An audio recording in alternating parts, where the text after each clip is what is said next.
Hello. Hello, greetings.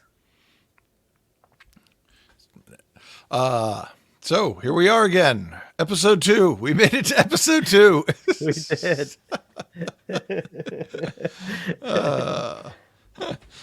Someday we'll Quite an actually, accomplishment. yeah, well, someday we'll actually record on the actual designated recording day, but at least we're getting the recordings done.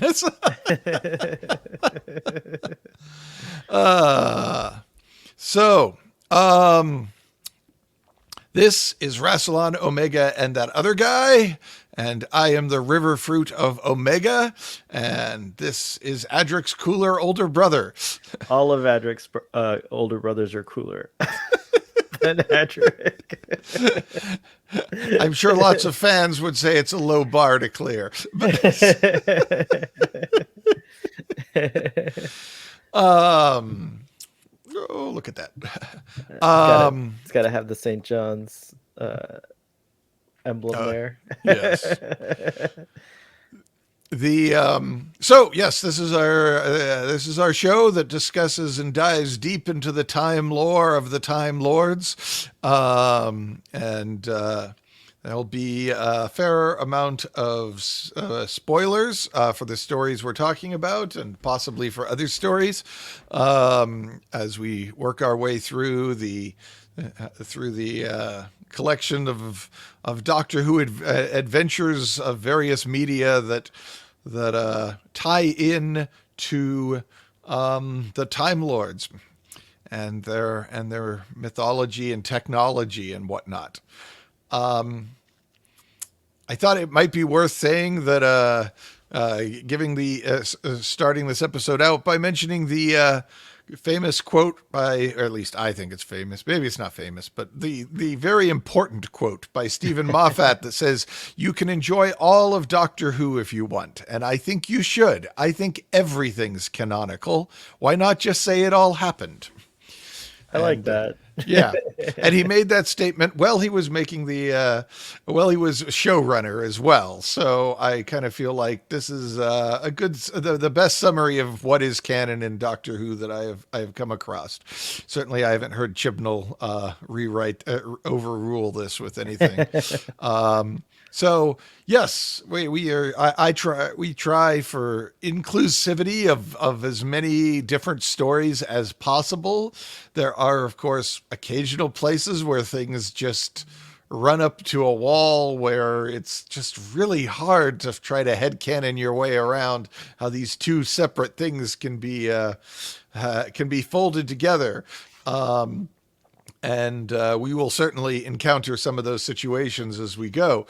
But we're going to try to play the game, and we're going to try to lay out an elegant version of Gallifrey history with a minimum amount of hoop jumping, which is what I call when you have to concoct a fairly large amount of headcanon just to explain how these two things fit together. Hoop jumping or schism hopping? I suppose schism hopping. Yeah, it's you're going through a lot of work to do a trick, and it's very obvious that you're performing, and it doesn't feel elegant or natural. It feels like some sort of little, like you're basically writing another story that doesn't exist to fix things. And that's always, sometimes you have to do that, but you should try. I feel like if you want to play the game well, you should try to minimize that. That said, this is going to be the episode that totally breaks all of those rules, or all of that rule about trying to make sure that the hoop jumping is not is small. I am going to be doing some big hoop jumping in this one. So I'm excited. Yes. And, those big hoop jumps are the ones we all live for. You know? This one is more about fun than actually fixing continuity. If you decide that this hoop jump is silly, you can ignore it, and you don't have to worry about how it doesn't actually lead to any sort of contradictions if you ignore it. It merely adds. It is merely additive. It's not about connecting things to. It's not about fixing damaged continuity. It's about being open-minded about including continuity that nobody would have ever thought to include, or at least very few people have. So, oh, I forgot to mention, sadly, the other cannot be with us today because the other was caught stealing river fruits and is confronting the deciders as we speak. So, What were those river fruits actually, by the way? Are those just watermelons or what were they like? Do you know? I think the ones in the background were watermelons, but when they hacked one open, they found a some sort of yellow squash that looked reasonably like the ones in the background, so Yeah, that yeah. you got the idea that they look like watermelons, but when you chop them open, they're this big yellow squash thing. So those, I think the ones that were popping open with the spiders had red pulp inside them. So Indeed. it's maybe there could be different breeds of river fruit. So as far as fruit trivia goes, Adric later tells us that baby river fruits look like avocados. So in another story, so that was a. For those of you who are desperately collecting all the lore and continuity about river fruits, you can write that one down. Say, I didn't think we'd hear about river fruits ever again, so that's interesting. Well, 4 to Doomsday, but I've pretty much given you everything they add to the lore right there. But if you want to check it out, 4 to Doomsday. Got it. So... I was only able to see one noteworthy piece of Doctor Who news in the last week, that Paul Mars, quite a few years ago, managed to work with the BBC, not Big Finish, and allure Tom Baker to come back to the world of audio and play the Doctor again. And he did a set of three box sets of stories that were all kind of arced within their box. So they were kind of standalone stories, but also a bigger story if you listen to all of the ones in the box. I think the first one was Hornet's Nest, and the second one was Serpent's Crest, and the third one was Demon's Quest. And Paul Mars wrote all of them, and they're absolutely fantastic.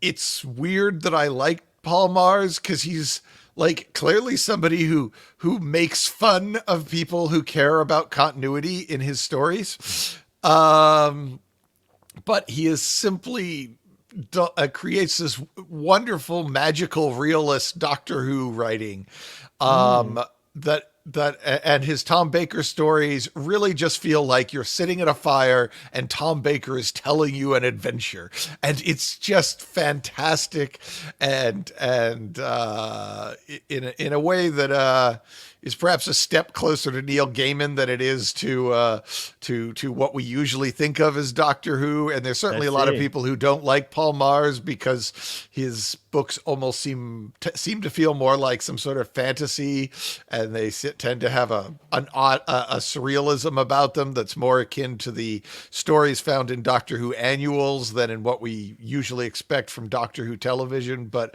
I absolutely love the man, and I absolutely love his Doctor Who, and I can't recommend it enough. And they have taken Demon's Quest and are releasing it on vinyl and CD again, and with a special journal of the Doctor's notes on questing for the demon included in the collection. Yeah, I'm seriously thinking I might need to pick up at least the CDs. I don't actually have a record player, but I kind of want the Doctor's journal, because that's always fascinating to see what the Doctor writes to himself. Right. So I assume they got Paul Mars to write the journal, but that's just my guess at this point. So, did you have any news? No Doctor Who news on this end here, but I am excited to get into this episode. All right. So, right.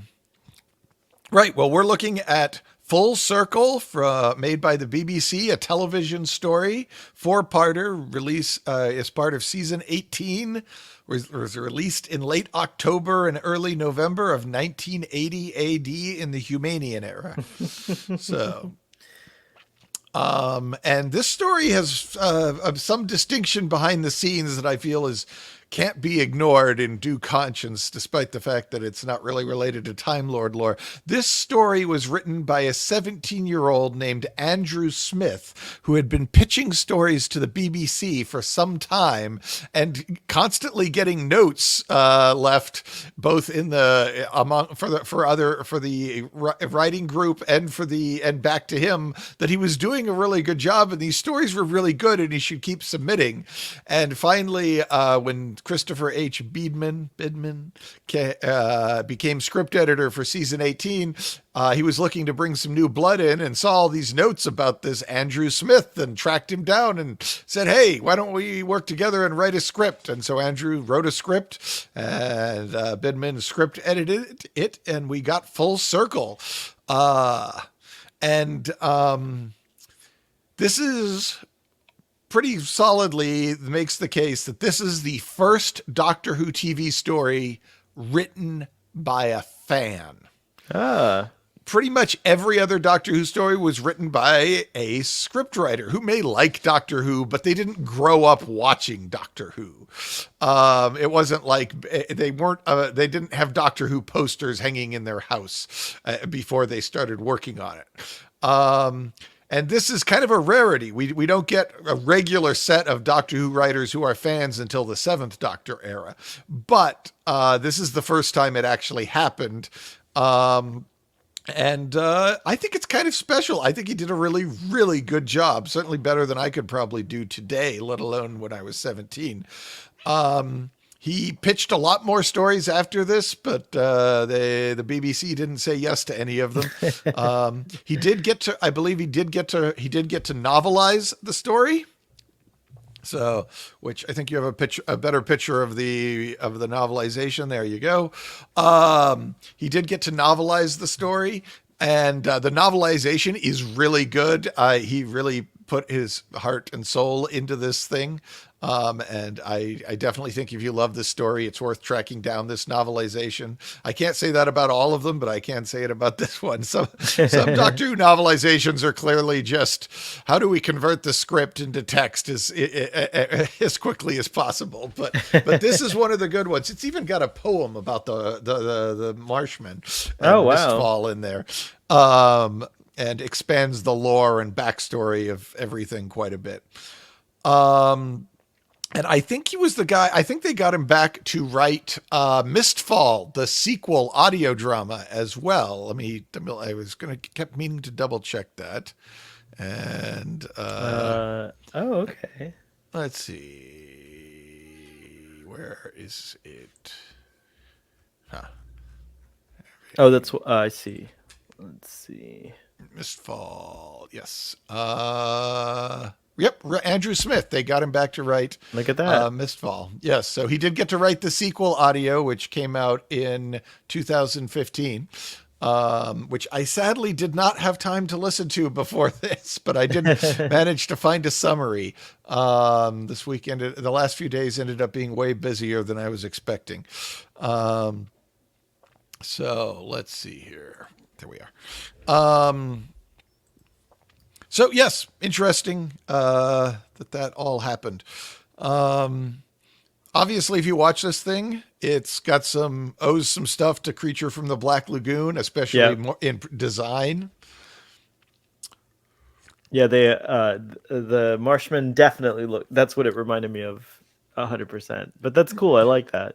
Yeah, it's not entirely clear from what I can tell whether Andrew Smith had reptilian Black Lagoon creature in mind when he wrote it.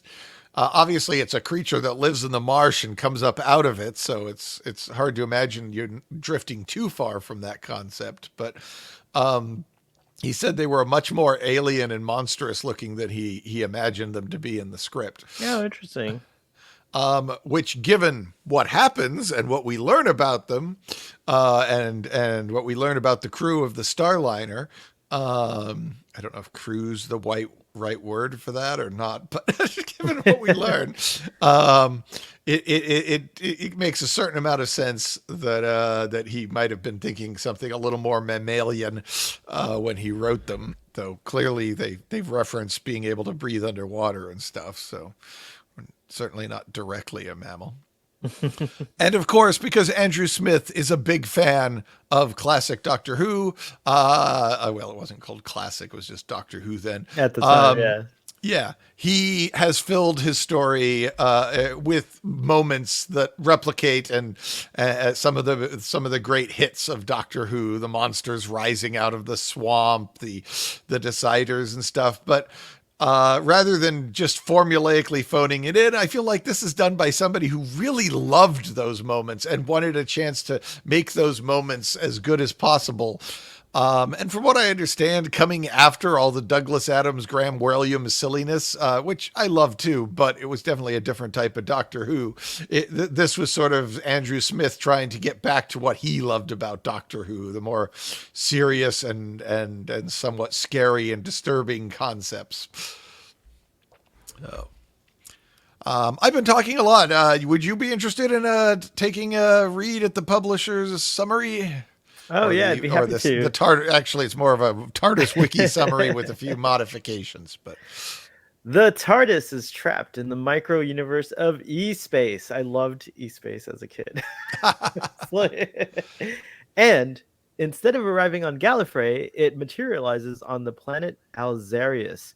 There, the inhabitants of a crashed starliner and a group of young rebels called the Outlers are terrorized by a race of marshmen who emerge from the marshes at a time known as Mistfall. The Doctor uncovers the apparent humans living in the starliner are, in fact, evolved versions of the marshmen who killed the original ship's crew. Nevertheless, he teaches them how to fly the starliner. I love that scene. And they depart looking for a new home. One of the people, a teenager named Adric, stows away on the TARDIS. Yeah, well, there we go. And there were some interesting early draft tidbits I dug up. Originally, Andrew Smith wanted it titled "The Planet That Slept," but the powers that be changed the title. And in that one, the Doctor was going to be aided by the young Marsh child who had been rejected by the rest of her kind due to her pacifistic nature. And in the end, the child was going to sacrifice herself to save our heroes and keep them safe until the Marshmen returned to the swamps. And that would have been different. And then there was another version where the Marsh child was going to become the new companion. And episode by episode, she was going to turn into a much more human or probably more Time Lord body. Each episode, they'd dial the makeup back. And was eventually was going to have the name Marcia. And I'm like, that would have been amazing. And I'm trying to think. I think know about the Marcia part. You don't think Marcia's a good name? I don't know. That's what I might have a little trouble with. I'd still watch it, but yeah. I don't know. Obviously, Adric takes over a lot of the Marsh Child's role in later drafts. I love the Marsh Child. I was fascinated by the fact that there was the part primarily because the novel gets inside the Marsh Child's head and makes the Marsh Child a fully realized character, which you do get pretty well watching the show. You don't just see this as some creepy monster. It feels like there's an actual kid there. Yeah.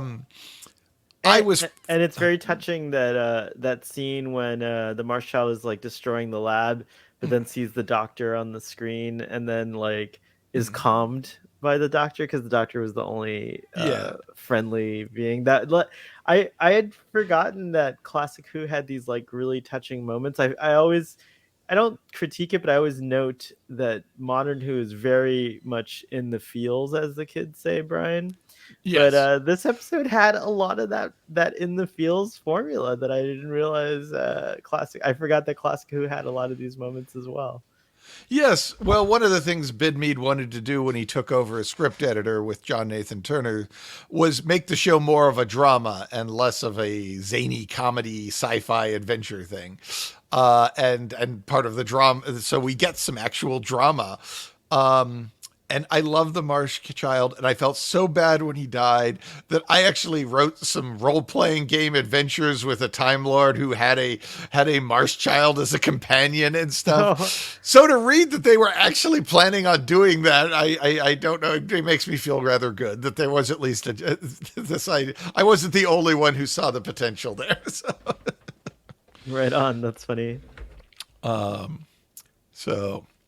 So the space-time coordinates for this are rather unusual. It's negative 100, negative 1100 by 0, -2 from galactic center. And I know what you're saying. Real space doesn't have negative coordinates. That's obviously what's occurring to you as I say this. But the Doctor and his TARDIS and Romana and K9 have all fallen into exospace through a charged vacuum emboidment. And because of that, the coordinates are all negative, which confuses the heck out of the TARDIS.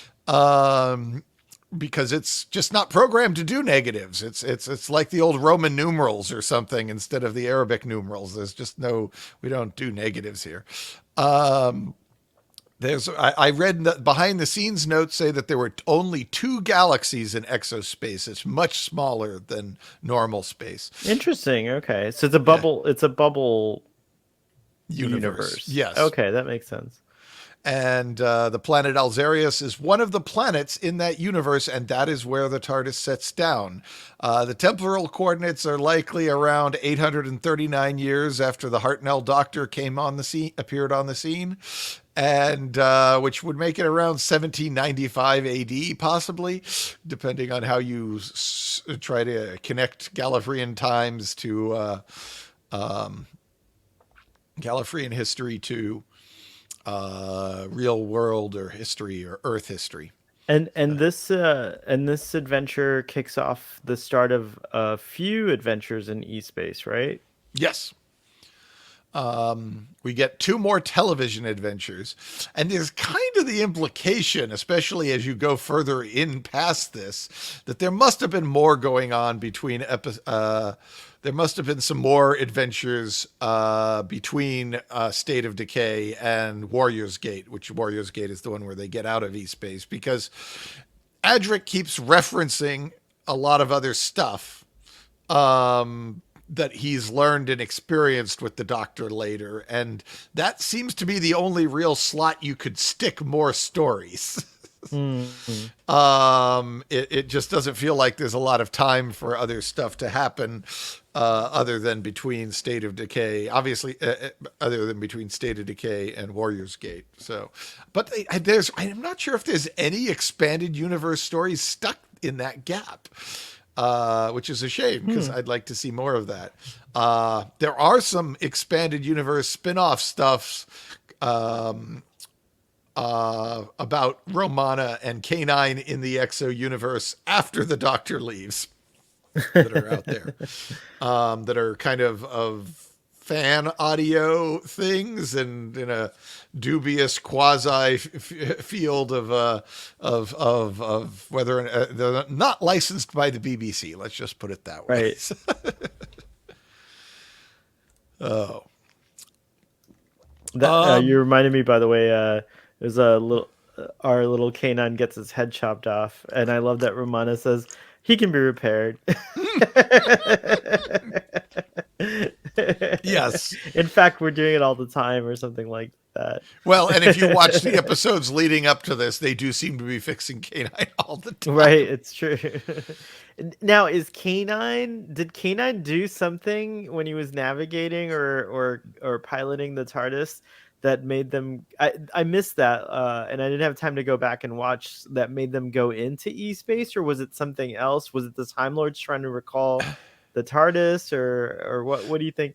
As near as I can tell, the episode. Yeah, as near as I can tell from the lore, it's just bad luck. It's or maybe the TARDIS wanted to go through the CVE for reasons that are not entirely clear, but maybe relate to getting rid of that vampire in the next story. Oh, right, right. That That might makes be sense. Yeah, something the TARDIS feels is worth doing. doing yeah. But yeah, I mean, generally speaking, when K9 does something technical, it's always perfectly done. And if K9's doing it, you can trust that it was done properly.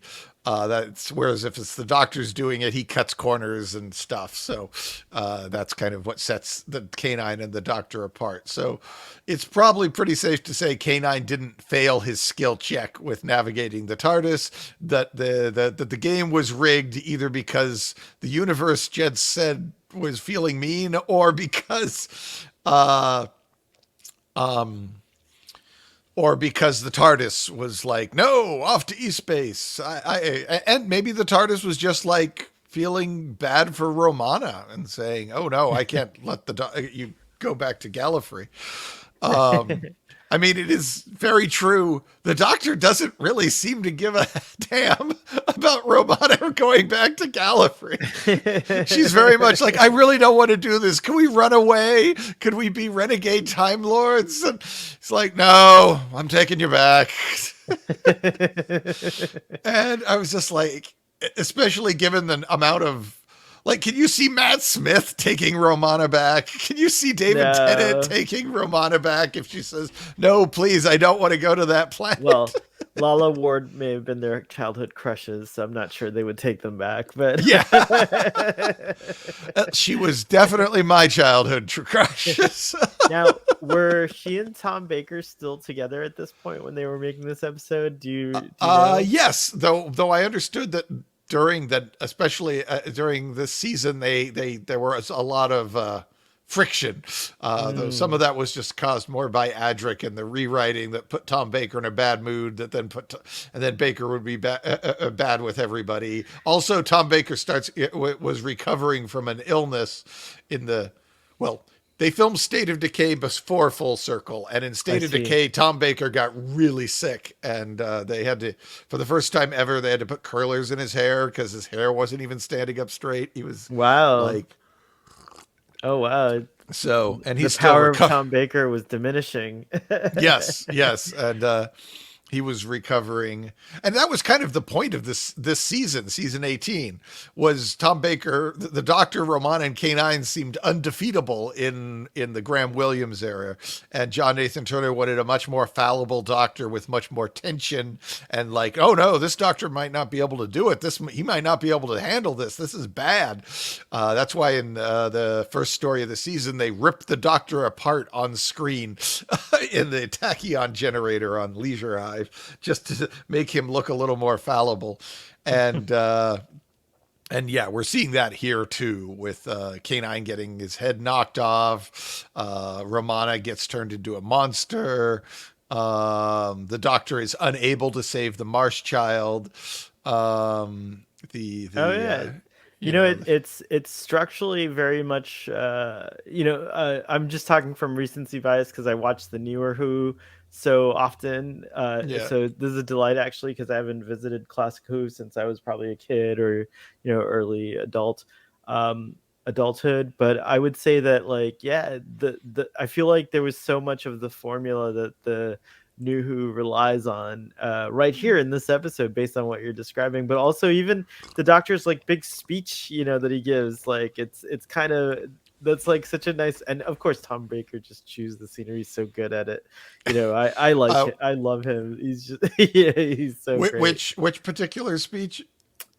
So it's when he's when the it takes place during that whole sequence with the Marsh Child and the lab, and he's in the I guess the central area where the launch controls are, and I forget what he gives them a dressing down. I just can't. Let me see if I can. I think I wrote down the quote. Let me see if I can find it.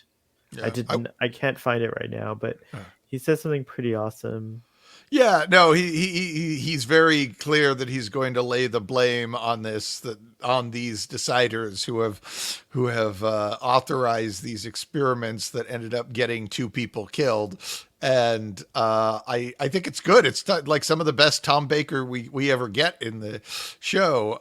It's probably probably my favorite moment is that whole sequence with the marsh creature in the lab breaking loose, uh, and then finding the doctor and getting killed, and then the doctor going after the deciders and making sure that they have to accept that they were responsible for this. And yeah, it's good, powerful stuff. It's the sort of thing we often get in New Who. New Who also borrows a lot from the silly, fun energy of the Yeah. Graham Williams era, to be sure, but it loves some drama, and this is Doctor Who as drama, very much. And yeah, I that's probably my favorite sequence in the whole thing. It's certainly the one that made me cry when I was reading this book as a child. So, Oh wow. Okay. so because you get to get really know that marsh creature. So and Yeah, you really do. I think. you Yeah, you get it's inside true. its head, and it's so scared and it's so panicked, and then it sees the doctor and it's like, oh, the nice guy, the nice guy, I must get to the nice guy, I Yeah. must get. The doctor's all like, no, no, no. I mean,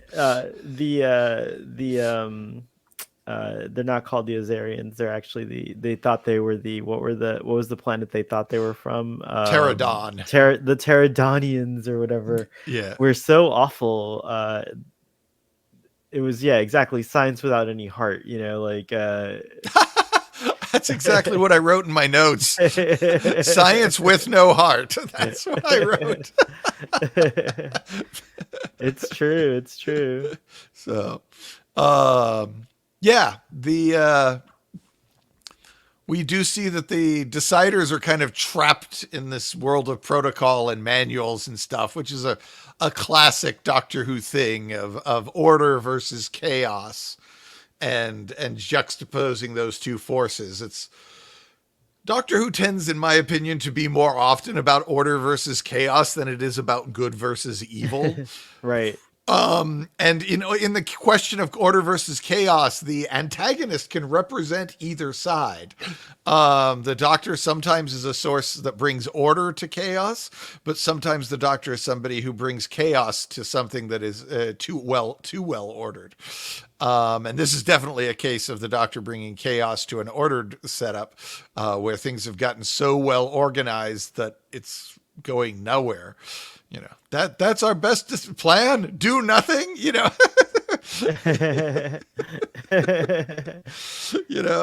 what the decider Logan says, I think.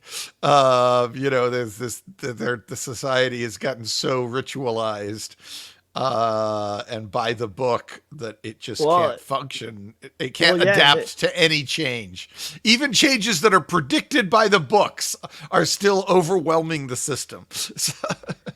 That, and also it's interesting that they have this system set up to basically send everyone on this constant wild goose chase of repairing the ship when she was ship shape and ready to go already, all along. Yeah. And it's interesting also the idea of the now.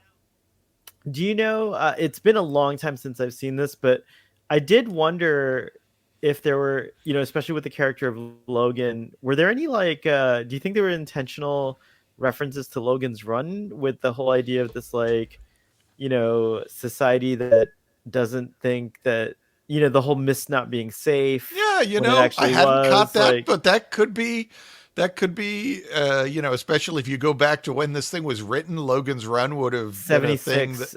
Yeah, Logan's run came out in 76, so it could have been potentially an influence on young Andrew. Yeah, he could have seen that. Yeah, he could have seen it and maybe been influenced by it. It's not done in such a way that it's obvious, but I just wondered, and if that naming that one character Logan, spelled differently, of course, was just maybe a little nod or something like that by.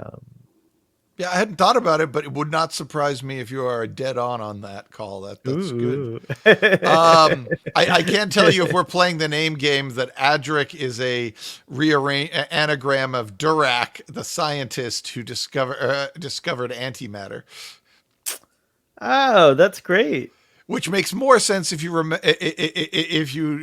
that in the earlier drafts, it wasn't exospace was actually going to be an antimatter universe. But I think they didn't want everything exploding whenever the Doctor touched it, so they changed it. So they said maybe we need a little bit of real science in here. How does Romana refer to this society, like a level 3 oligarchy or something like? What does she say? I think level oh, D. level D oligarchy. Yeah, that's very Romana. There's all these classifications. She's read the book. She's kind of a recovering decider, effectively. You know, by this point she's gotten free spirited enough that she can't imagine fitting back into Gallifrey, but she still kind of falls back on her book learning fairly often. So.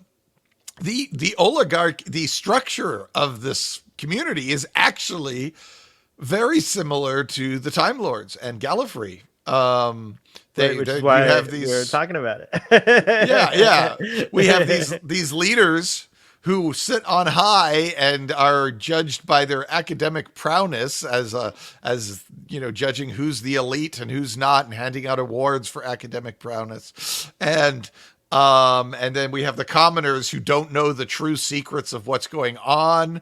The Starliner is kind of like the Time Lord's domed city, where at least certain times of the year, for like a decade at a time, that nobody goes outside. Everybody lives inside the Starliner. And there's instead of the outlier, Gallifrey has the outsiders, and there's the outlers here who live out in the woods as renegades who don't follow the traditions, and the Time Lords are all very by the book and traditional, and these guys are very by the book and traditional. They wear big, huge gold things. I guess they don't have a collar sticking up, but it's still kind of... There's a lot of verve there that feels kind of similar in their culture. Well, and their technology is very similar too, which is interesting. It's adaptable, but I guess the TARDIS uses some parts that are adaptable to every. Yeah. The thing is an image translator is a very interesting, very advanced piece of technology, and it's kind of odd to me that they don't seem that advanced other than that. But the image translator is apparently,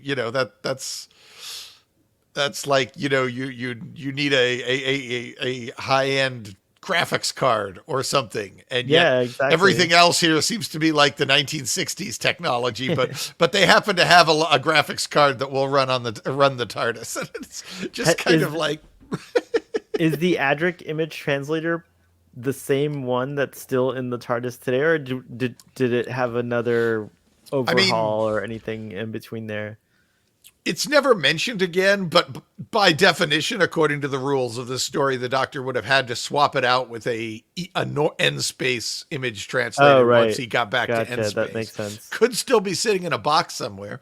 Might even show up in the Mistfall audio, which I sadly didn't get to, but they might have had the Doctor pull it out of a box and plug it in at the beginning of the audio. I don't know.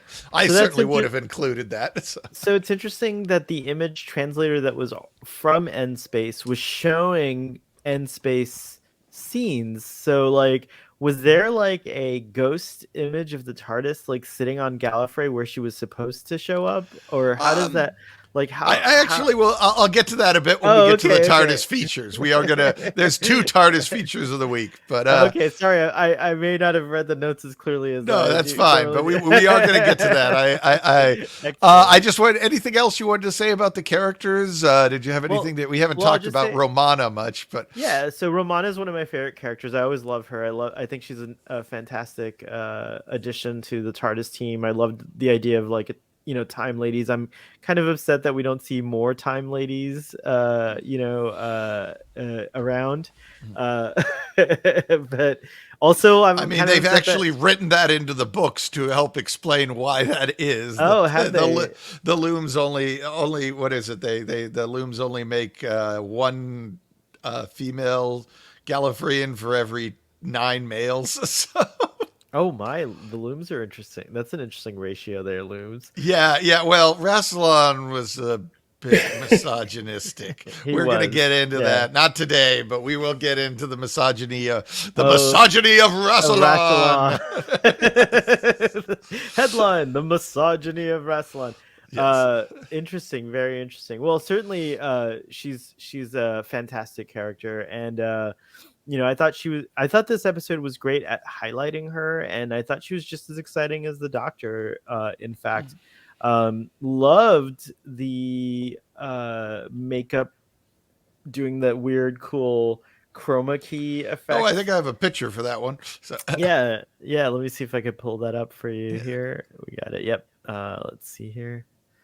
So yeah, here she's got the makeup, but in the actual footage, it's like oscillating, like it. They're using that key green screen Yeah. type effect, and I thought that was very innovative. It still worked. Yeah. Um, It was striking. As a kid, I was like, how did they do that? yeah, exactly. Because I figured it was something stuck to the face, but it looked so flat, I couldn't understand how there would be room for the mechanism to cause the pulsing effect. I, of course, yeah. So I was totally fooled by the green screen, or CSO, as they called it at the BBC, color separation overlay. So, Right on. And I didn't get the. I don't think it like.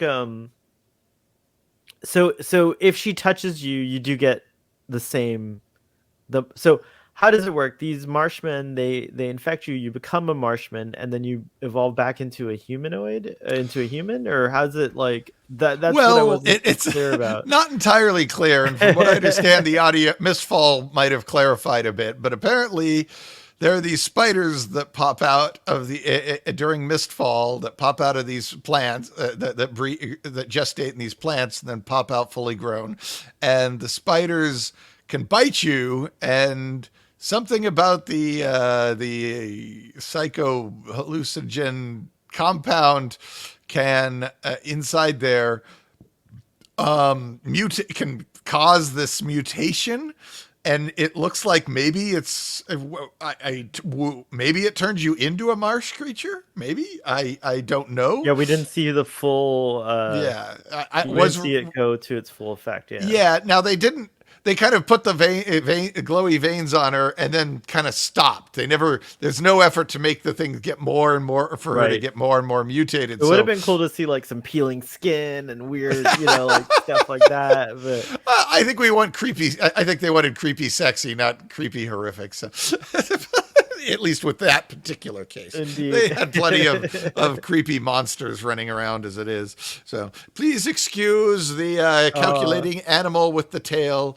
So this is the president's cat, and the presidential cat is loose and occasionally makes cameos.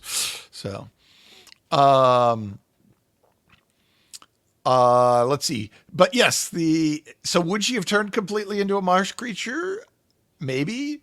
In which case, did all of the original crew of the Starliner get killed, or did some of them run off and get bit by spiders and turn into marsh creatures and join the marsh creatures? And but form follows function very much in Doctor Who in general, and certainly in this story. And the basic idea is the Starliner. It's actually there's a whole chapter at the beginning of this book showing the Starliner crash and everything and the monsters attacking them, the Marshmen attacking them. So that clears up that the Starliner was in fact from another world. This Pterodon. The Starliner is from Pterodon. Right. Okay. But the Marshmen kill all of the crew members. And then they are very curious, inquisitive, intelligent people who are like, hey, what the heck is this? And they run around in the ship. And they run around in the ship for so long that they evolve into what the ship is meant to take care of, humanoids. Well, I mean, they're all already humanoids, but like human-looking humanoids. Yeah, right? humans. I mean, yeah. Heck, the fact that they came from a place called Terra Dawn means is that like some alternate E-space version of Earth? Maybe E-space version of Earth, or is this an Earth colony that fell through a CVE? Because the next story is all about an Earth ship that fell through a CVE. The next State of Decay. So. Maybe they were humans that got killed off. But yes, in Doctor Who, you'll often see that evolution seems to sort of follow the form and imprint of the world around it. And in the novel, there's all sorts of little modifications you get, like the marsh creatures have big spread out webbed feet, but by the time they're leaving the Starliner because of the oxygen, their feet have gotten all smooth so that they can and reshape themselves to walk on hard floors better. Oh, like that quickly, like it happens. Yeah. It happens in that. I mean, it's a very minor change, but you do Right. actually, it's enough that it's, the author notes that their soles of their feet are now looking different than they were when they Very came in. And they're basically starting to get immune to the oxygen by the end. Right. There's an actual issue that we have to do this now before they're so adapted to high oxygen That's levels that it's not going to work.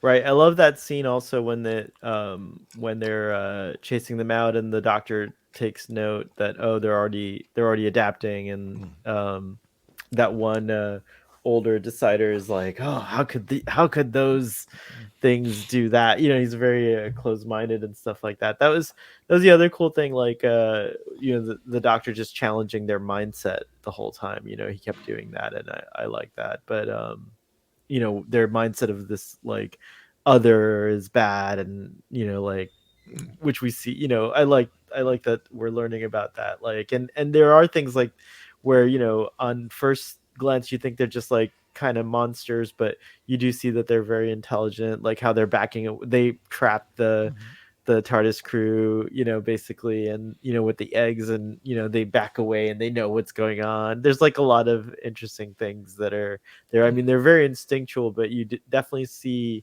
the intelligence. I was very surprised. I remember seeing this as a kid. I do remember the first time seeing Adric, and I think my parents were like, "Oh, look, it's a kid on Doctor Who, so maybe you'll like you'll be less scared of the monsters when you watch this." In the meantime, it also means you're moving into the John Nathan Turner era, where the violence and is much more real and palpable than it was in the Graham Williams era, where it tended to be a lot more sci-fi fairy tale violence. This is much more like, no, that baby marsh creature is dead. And also the first decider, what's his name? Not Dexter, but oh, I can't remember. I remember Dexter because that's a cool something. name. Yeah. Dexter was like a pretty cool character, even though he's also a little bit of a Dr. Mengele there, but a little, a lot actually. Yeah, you're right. Let me see if I can find him here. It was his name was not Nefrid. That was the other. That was the new. Let's see. Draith, thank you. Yes. Yeah, Decider Draith. Yeah, that's right. No, he was good, and the way he gets drug off into the swamp is like, tell Dexter we've gone full circle. Now, Adric's brother and Logan's daughter and the other guy, they are kind of living outside of the society and stuff, and just kind of occasionally like stealing from it, or like whatever, with the fruits or whatever. But it seems like so Adric's, like, in the beginning when Adric's like talking about how he's sure he's not going to be on the Starliner, and he's sure he's not going to be all these things, like, is there some kind of premonition that they go over later that Adric has? Like, how does he know he's not going to be doing all these they never mentioned that aspect of the story again, but I think it's worth focusing on a little bit, and we'll get to that, I think, in just a bit. Okay. I did want to talk a little bit about the good of the story. I just think this is superb. I know a lot of people don't think Full Circle's just okay, but this is one of my favorites. And maybe it's just because I saw it at the perfect age, and it's not actually that good. But I love this story. I was blown away by this story as a kid, and I still feel all those feelings of creepiness and wonder and sadness and righteous fury when I watch it today. It's got one of those great classic Doctor Who cliffhangers at the end of episode 1, where the monsters come up out of the swamp, and with the great music playing. I love this Kingsland soundtrack for this. I love Paddy Kingsland soundtracks for all the Doctor Who's, but this one is definitely one of my favorites that I played a lot, and still do play. What else did I love? I love that the Doctor checks to see if the TARDIS is invisible. That was really funny. Yeah, which is probably more luck than anything, but the TARDIS actually was invisible back in the Troughton era when a component broke, and we've seen it be invisible in the Matt Smith era. So in the context of your time lore, if you walk up and you see the thing suddenly gone, it's worth checking to see if it's just something broke and it turned invisible. Remind me when the TARDIS was invisible in Matt Smith's time. When he lands it in the White House.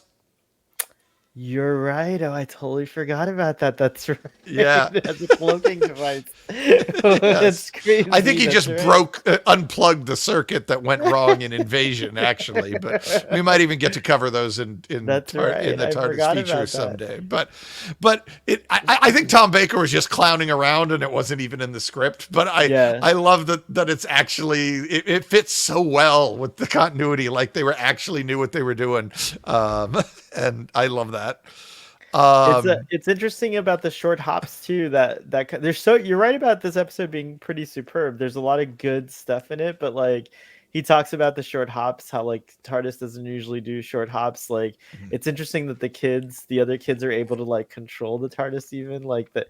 It's almost like the TARDIS let them, there's like all these kinds of interesting little things. The novel makes clear that Romana had set the coordinates for the Starliner, figuring I got to take these kids to their proper authority figures. But she hadn't had a chance to take off yet. So basically all they had to do was switch the master dematerialization switch. Once they flipped that, the TARDIS would complete the program. But it was apparently an idea that was supposed to be in the E-Space trilogy, but never actually gets said out loud, I don't think, was that because E-Space is so much smaller, it makes short hops easier. Oh. Because they're actually, as far as the mathematical breakdown in the TARDIS's systems, big hops. Yes. I love that. That's fantastic.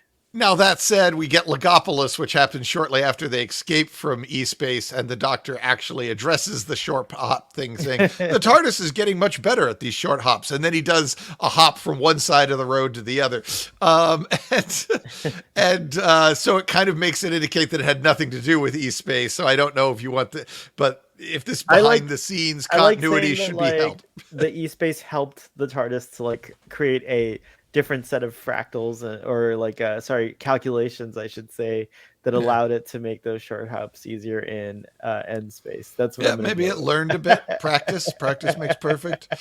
That could be. It is funny when the TARDIS suddenly materializes inside the Starliner, and they start. The Doctor says like, what is this? Noah's Ark? Say hello to Romana.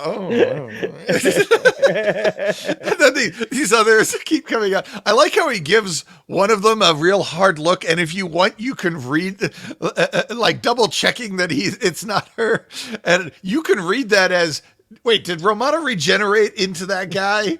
I don't think that's what they intended. But again, Tom Baker, the way he plays it, actually reads as the Doctor's like looking at the first person to come out, and he's like, is that a regenerated Romana, maybe? He's like using his Time Lord senses to see if this is a Time Lord in front of him. What I'll add to your good is I loved the Alzarian society, and they took time to set that up and showing us like the river and like people harvesting, stuff, the fruits and people swimming, and just like it looked very much like, and probably was the River Thames, just like Yeah. along the Thames somewhere, and like like a village. Yeah, it's not Yeah. too far outside of You like can actually wherever. look up where it was shot, but I haven't done it, so I can't But it confirm had that or vibe at deny. times, I guess. But like Yeah. it was nice. It was cool. Like, there were folks swimming, and like I like the outfits. It had a very interesting quality to it.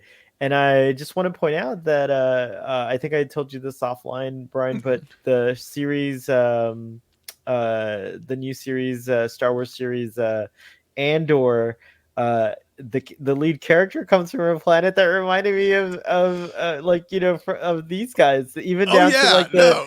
the quilted kind of outfits and And everything, like lots of yellow, yellow yeah, quilted outfits sitting in the wood in a very, very bright green woodsy, woods. with You water around. Yeah, it was Yeah, crazy. I could get you a screen capture from Full Circle and show it to somebody and tell them this is from a behind the scenes shot of Andor, and people would buy it. It's true. No, People it's would say, true. "Oh, yeah, that looks about right." If they, I only saw Andor once, but that's about what I remember it looking like. Um, We talked about the deciders and stuff, but what are like this idea of the elite? I don't know if you have that slated for later, but I was curious if that comes up again with Adric, because I can't remember. I mean, he continues to be very proud of his mathematics, but very often he doesn't. This is one of the episodes where he behaves more smartly. He kind of and then once they get Nissa, then if it's not the Doctor being smart, then it's Nissa being smart, and Adrix just loses. All he's good at is doing math and getting into trouble. Right. It's kind of sad that the addition of Nissa basically kind of killed the Adric character as far as a usefulness quotient. I loved Adric. I felt like Adric was me. I cried my head off when they killed him. I loved Adric, and I know you're not supposed to. I know even most of my favorite Doctor Who reviewers hated Adric, and most fans hate Adric. And yeah, okay, he's basically kind of the Hayden Christensen of Doctor Who, but when you're introduced young enough, you just think that's normal. You don't see all the I bad love Hayden acting. Christensen, and I don't think he's a bad actor. I think George Lucas is a bad director, but Well, yes, but whatever the reason, episode 2 is painful to watch. So, I still love Adric. I would love to get a Matthew Waterhouse autograph someday. I just like the character. Partially because I love this novel, and there's so much Adric in this novel. right. But yeah, It was interesting that it didn't really go anywhere as far as I could tell, but like the whole healing thing, what is that all about? Where it's he's part of the like, same thing that allows them to get the marsh creatures to get their flat feet. It's okay, that their makes sense. bodies Yeah, adapt, and the healing, super fast healing right. So this was like another tie-in to like another yeah. little connection showing that they're Yeah. connected. Okay, I got it. That They'd makes sense. already started. I think they'd already started shooting when they added that tidbit in there. Originally, the Doctor they just uses some magic Time Lord spray on the knee and it heals. But Well, it is. then somebody said, "Hey, we could use this as a thing to foreshadow that these people are not what they appear to be, and that there's something very unusual about this crew of the crew of the Starliner." Well, it So, is interesting when Adric goes back from the TARDIS to the cave, he's again wearing his yellow jumper, or whatever you want to call it, the yeah. yellow tunic. He wasn't wearing it in the TARDIS, but that's fine. I guess he could have put it on. But then his pants are repaired and there's no bandage, and there's just like a little red mark showing that he might have been bleeding underneath the pants. So I thought those Yeah. are weird things. I That know noticed, there's but a I thought lot that of was scenes like, where he's running around with a big hole in the pants, and the pants are stained with blood. But you're right, the pants might have actually gotten stitched back up. They're certainly fixed, I think, by the next episode. I know I know they're. But then the TARDIS is, according to the novels, has a magic laundromat, and the audios, I think, as well, that will just, you throw them in there, and not only will they clean whatever your clothes are, they will repair all the damage. So. I thought the star badge is pretty cool. Like, I guess that signifies his status as an elite. And I wondered now, watching it this time, if the character Bill falls in love with, who has a star-shaped eye, maybe that, because it's such a specific kind of shape. Like, I wonder if that was like a little bit of a nod to Adric's little badge that he has. I mean, I guess they, generally speaking, nobody wants to reference Adric except if they're going to slam him. So, though it's worth noting, Moffat actually really liked the John Nathan Turner era a lot more than most other, especially the early stuff. A lot more than a lot of other writers, more than say Russell T Davies did. So uh, maybe Moffat likes Adric, or even if he doesn't have the guts to, even if he doesn't come out and say it because he knows fandom doesn't. Right. It might be something going on there. The other thing I want to throw into the good that I haven't mentioned, I love well, I'm an alien and you don't want to drag me into the swamp. This is long. You do want to drag me into a swamp. Oh my goodness, that was hilarious. Oh, I love that. It was just classic Tom. Very true. You do want to drag me into a swamp. God. Do you have any other goods to report? Yeah, I like the interiors of the ship, the Starliner, very cool sets. I like the shape of there's a lot of thought. The shape of the, whatever it is, the things that they turn match the shape of the corridors, and it just felt like it didn't feel like it did feel like a big Starliner to me, the way that they filmed it. I liked it a lot. Now that I think about it, there's a reoccurring motif of six-sided objects, isn't there? The corridors are six-sided, the knobs are six-sided, and 6 is the holy number of Gallifrey. Oh, I didn't know that. That's cool. So that's another weird bit of cultural similarity there. So fascinating. Yeah, I love those little slow knobs. I used to, as a kid, I'd play pretending I had some knob I had to turn to close a door, but it was really slow. And then the monster would grab my feet and I'd be trying to get the door closed. Because that scene where Vash buys it, or not Vash, Tylos, I think it was. I was just like, wow, that was, that made quite an impression on me. This idea that you have to keep cranking this thing to get the door closed, but there's a monster coming and... That's true.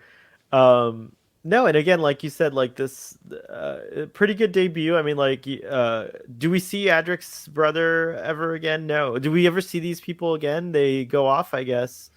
Yeah. You get to see I think their descendants show up in Mistfall, the audio drama. But I want to say, did his brother show up in some weird dream or something, flashback thing? I don't think so. But the actors the actors seemed very familiar to me, especially the other companion, not the other young man who was with the brother and the girl. What was her name? Her name was Kira. I think who was he? I think the actor who played Tylos actually was in the running. He auditioned to play Adric, and they gave him the other role.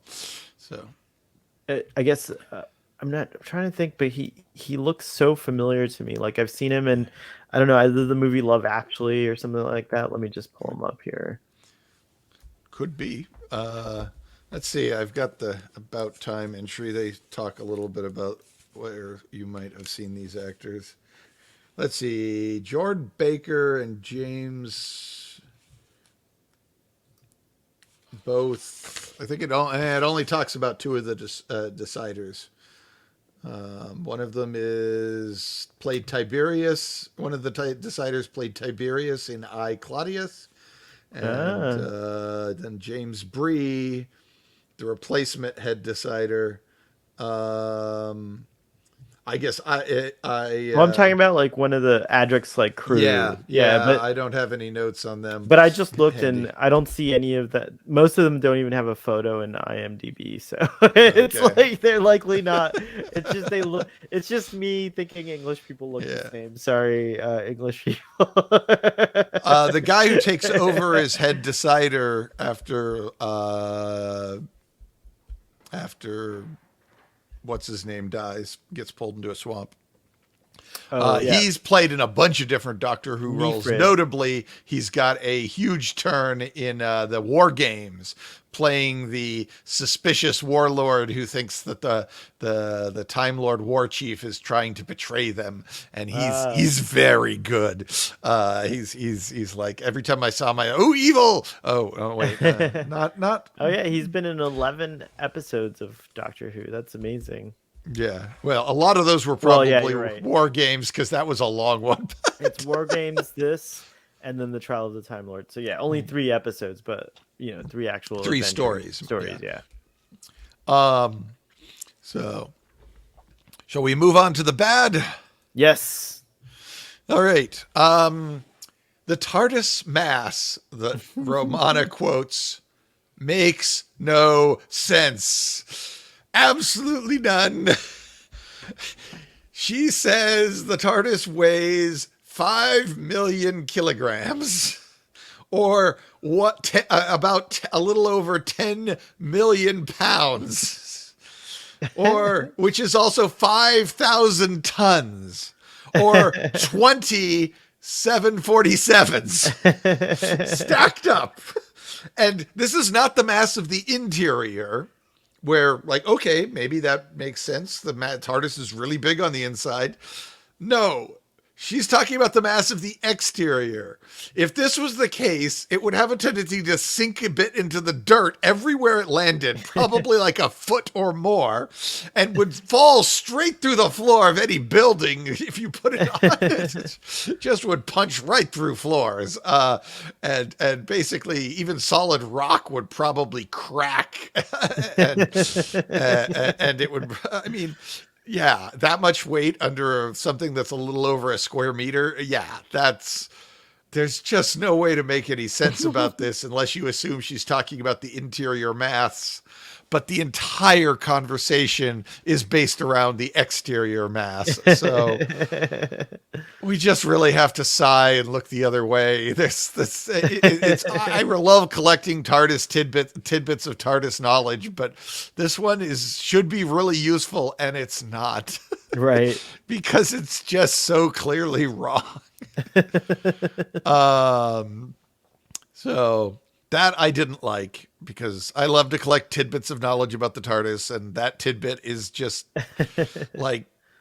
just terribly wrong. Like, anybody should be able to see that, no, the TARDIS would rip, there's no way unit could haul the TARDIS around in one of their lorries or anything with it if it weighed that much. If it weighed as much as 27 747s. Yeah, it's crazy. Now the interior, yeah, it could be, or it's probably even more. It could be. It fluctuates, probably, right, based on what that might have been the current weight. You could maybe say that's the current weight of the interior. I think Peter Capaldi talks about its interior mass being vast in the episode where the TARDIS shrinks, but that's also later. The interior mass might have grown between these two stories. There's been quite a few centuries, millennia between them. And the TARDISes can get fat. You don't see it on the outside because they're fat on the inside, but TARDISes can get fat. They just keep making rooms, That's their fat cells. And like fat, it can be a source of survival. They can turn those rooms back into energy when they need it. It can function as a power source. So basically they're like, saying fat is actually a pretty good analogy. Which the Matt Smith episode where they go into the other bubble universe, which is not E-Space, but could be E-Space adjacent or something, they have to shed some rooms to get out. Yeah. Right. They also do that in Legopolis, which is shortly after this, and again in Castrovalva, in a big way. In Castrovalva, they dump 25% of the interior mass to get enough thrust. Yeah, it is big time. So the other little thing that bugs me, I think I'd like it if I've had other people point this out, but yeah, they should have spent a bit more time emphasizing the training of people to fly the ship. Doctor's like, you do this, and everything else is in the manual. Bye. And I was kind of like, This has to be complicated enough that we can reasonably believe that nobody's figured it out in what turns out to be 40,000 generations. So, which is way too small on an evolutionary scale, but seems way too long for these guys to not figure it out. Fortunately, they emphasize fixing the ship, so you don't have to ask, how is the ship not falling apart after 40,000 years? Well, because they keep replacing bits of it continuously for the entire time. But it's kind of like a ship of Theseus in a way. Oh, it's probably done that loop several times by the time you get to the start of the story. So yes, I was saying earlier, well, the Starliners from Pterodon, but probably not at this point. Most of I guess they could have recycled some of the metal and stuff, but how much of the Starliner is actually from Alzarius mining of Alzarius resources to create it is a fair question by this point. They say that evolution happens in, that Marshmen can go to humans in 40,000. Well, first they say 4,000 generations, then they say 40,000. They don't really clarify which is the right number. Right. I'll lean on the 40,000 because it makes things more plausible. But they also say evolution works really weird on this planet. So, right. And it does seem within the bounds of Star Trek's definition of evolution. It seems pretty plausible. Voyager even ripped this off at that episode where they all realized that they were not actually the crew of Voyager. Oh, right. And they were not actually going. They'd never been to Earth. So, yes. But I often think that a lot of Voyager would actually make pretty good Doctor Who stories, or have already done so in this case. Do you have any bad things you didn't like? I think for me, sometimes the edit, more like technical stuff, like sometimes the editing maybe was a little bit, off. I've forgotten that Doctor Who episodes spend the first 2 minutes showing you the last 2 minutes of the episode. Oh, yeah. So that was just something that I'd completely forgotten about, and I was like, oh, that's weird, but it actually works really well. If you're waiting like a few days or a week, in between, it's a good way of reminding you what was the last thing that left off and build that tension again.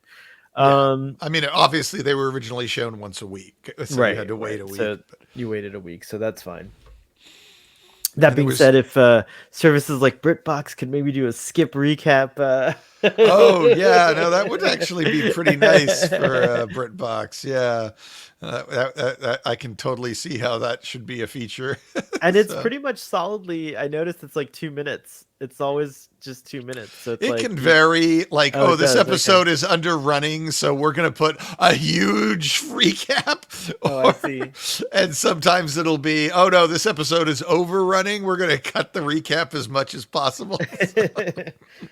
I did think that aside from that, no, I think it's a really good episode. I thought the actors were all great. I really liked the way that the story starts out again, with the introduction of the villagers, and then meeting Draith and Dexter was cool, and giving you this idea of like, oh, there's something more going on here and stuff like that. So I guess the bad would be like, I wish we did spend a little bit more time with the society as it was, to get to know it a little, to understand Adric a little bit more, and like make him a little bit more consistent. But that being said, I think I'm in your camp as far as liking Adric. I don't have a problem with him, at least not that I can remember. As we go through these, maybe I'm gonna watch the rest of the E-Space adventures this weekend. So I'll okay. See. I'm excited. I've gotten you hooked on some stuff. We will be doing both. We will be doing for sure State of Decay at some point relatively soon. I don't know when we'll be getting, if or when we'll get to Warriors Gate, which I love, but I don't know if it has much to do with Time Lord stuff. Right. So, Well, what about the wibbly wobbly of the? Uh, for me, one of the strange things was the Doctor quickly throws together a serum that will cure Romana. And at first, I was like, "How did he do that just off screen? That seems like the sort of thing that would require a lot of work." And then I thought, it could just be a detox thing because, like, the true. Doctor detoxes the arsenic in the Agatha Christie episode. And then there's the detox has also shown up 2 or 3 times in the books as well. Excuse me. And it could just be that he figured out, oh, you need to do these chemicals. So it's just, oh, we need some salt and some sugar and some whatever. There we go. That's everything she needs to trigger a detox. So then I was like, actually, maybe that makes perfect sense that he could knock that together in a few minutes off screen. Yeah, we saw how easy it was for the Doctor to do in Unicorn and the Wasp. So, and the Starliner might have had some advanced features like synthesizers, or even some kind of like yeah. So who knows? Yeah, but yeah, it is. One can make the argument that if they have image translators, these guys must in fact be really advanced.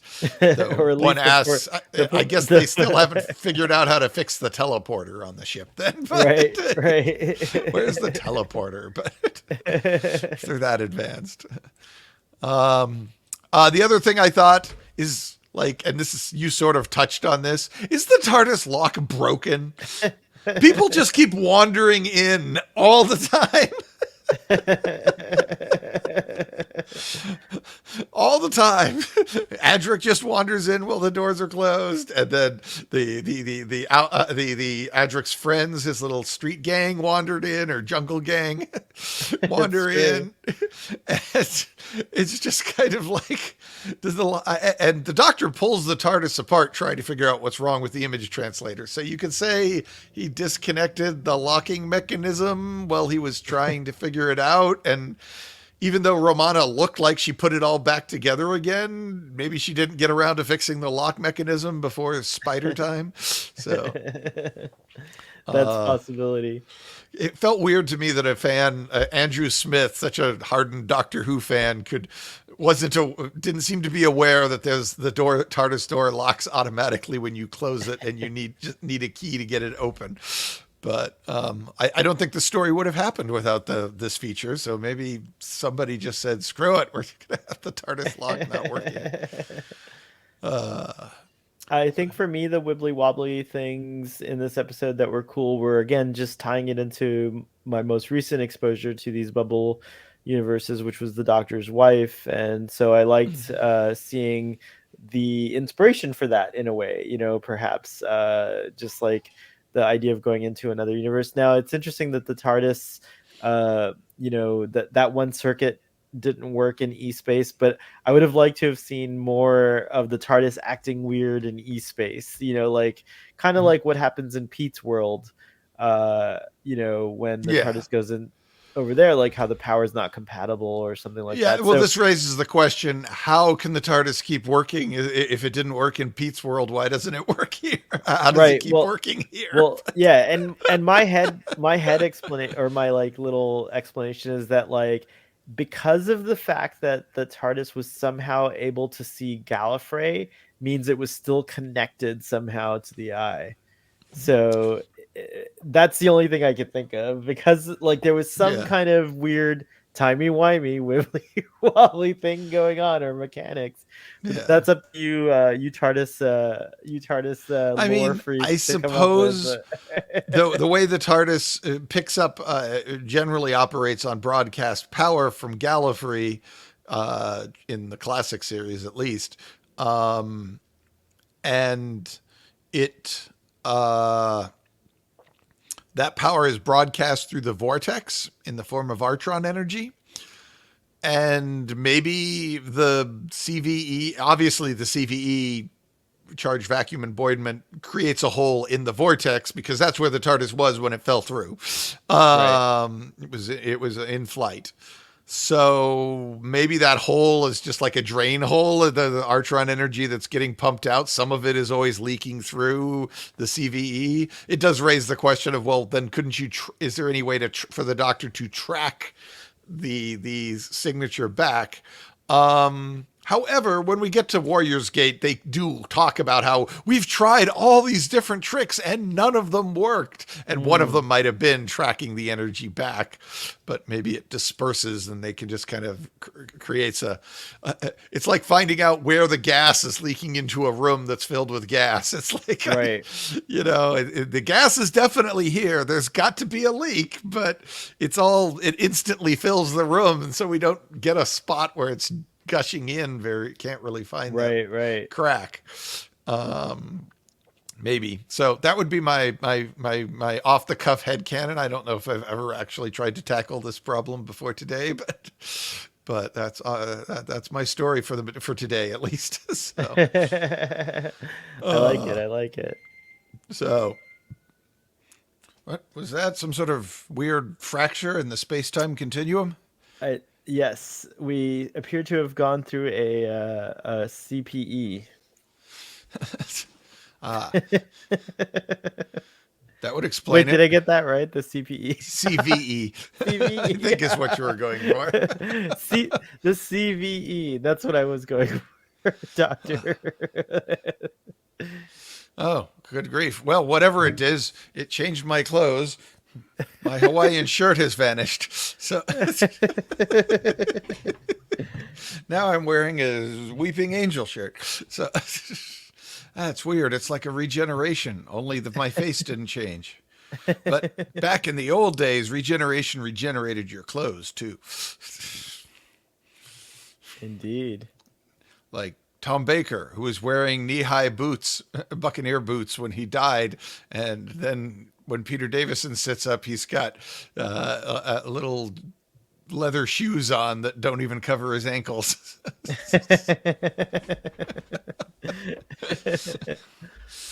And that's the mildest of them, believe me. All right. Well, let's see. Now that we've recovered from our time slip, let's get on with the next section, the time lore of the Time Lords. So you've probably been sitting through this whole thing wondering, why the hell are we talking about Full Circle if this is supposed to be an episode that focuses on all things Time Lord? And there's an answer for that. I'll leave it up to you to judge whether it's a good answer or not, but there's definitely an answer.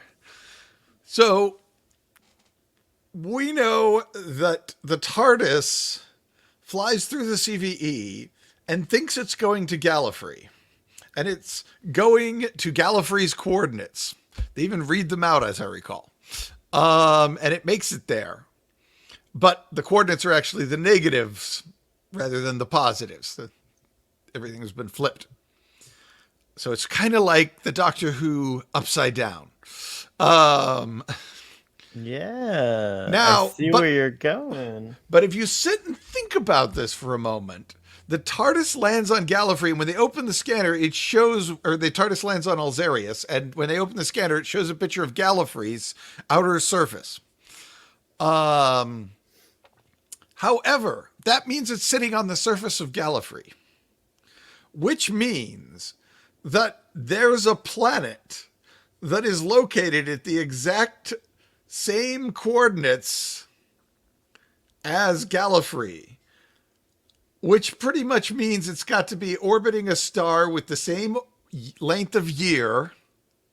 It's got to have the same diameter as Gallifrey. And in order that the TARDIS doesn't just get thrown across the ground, there's got to also be spinning the same same speed as Gallifrey.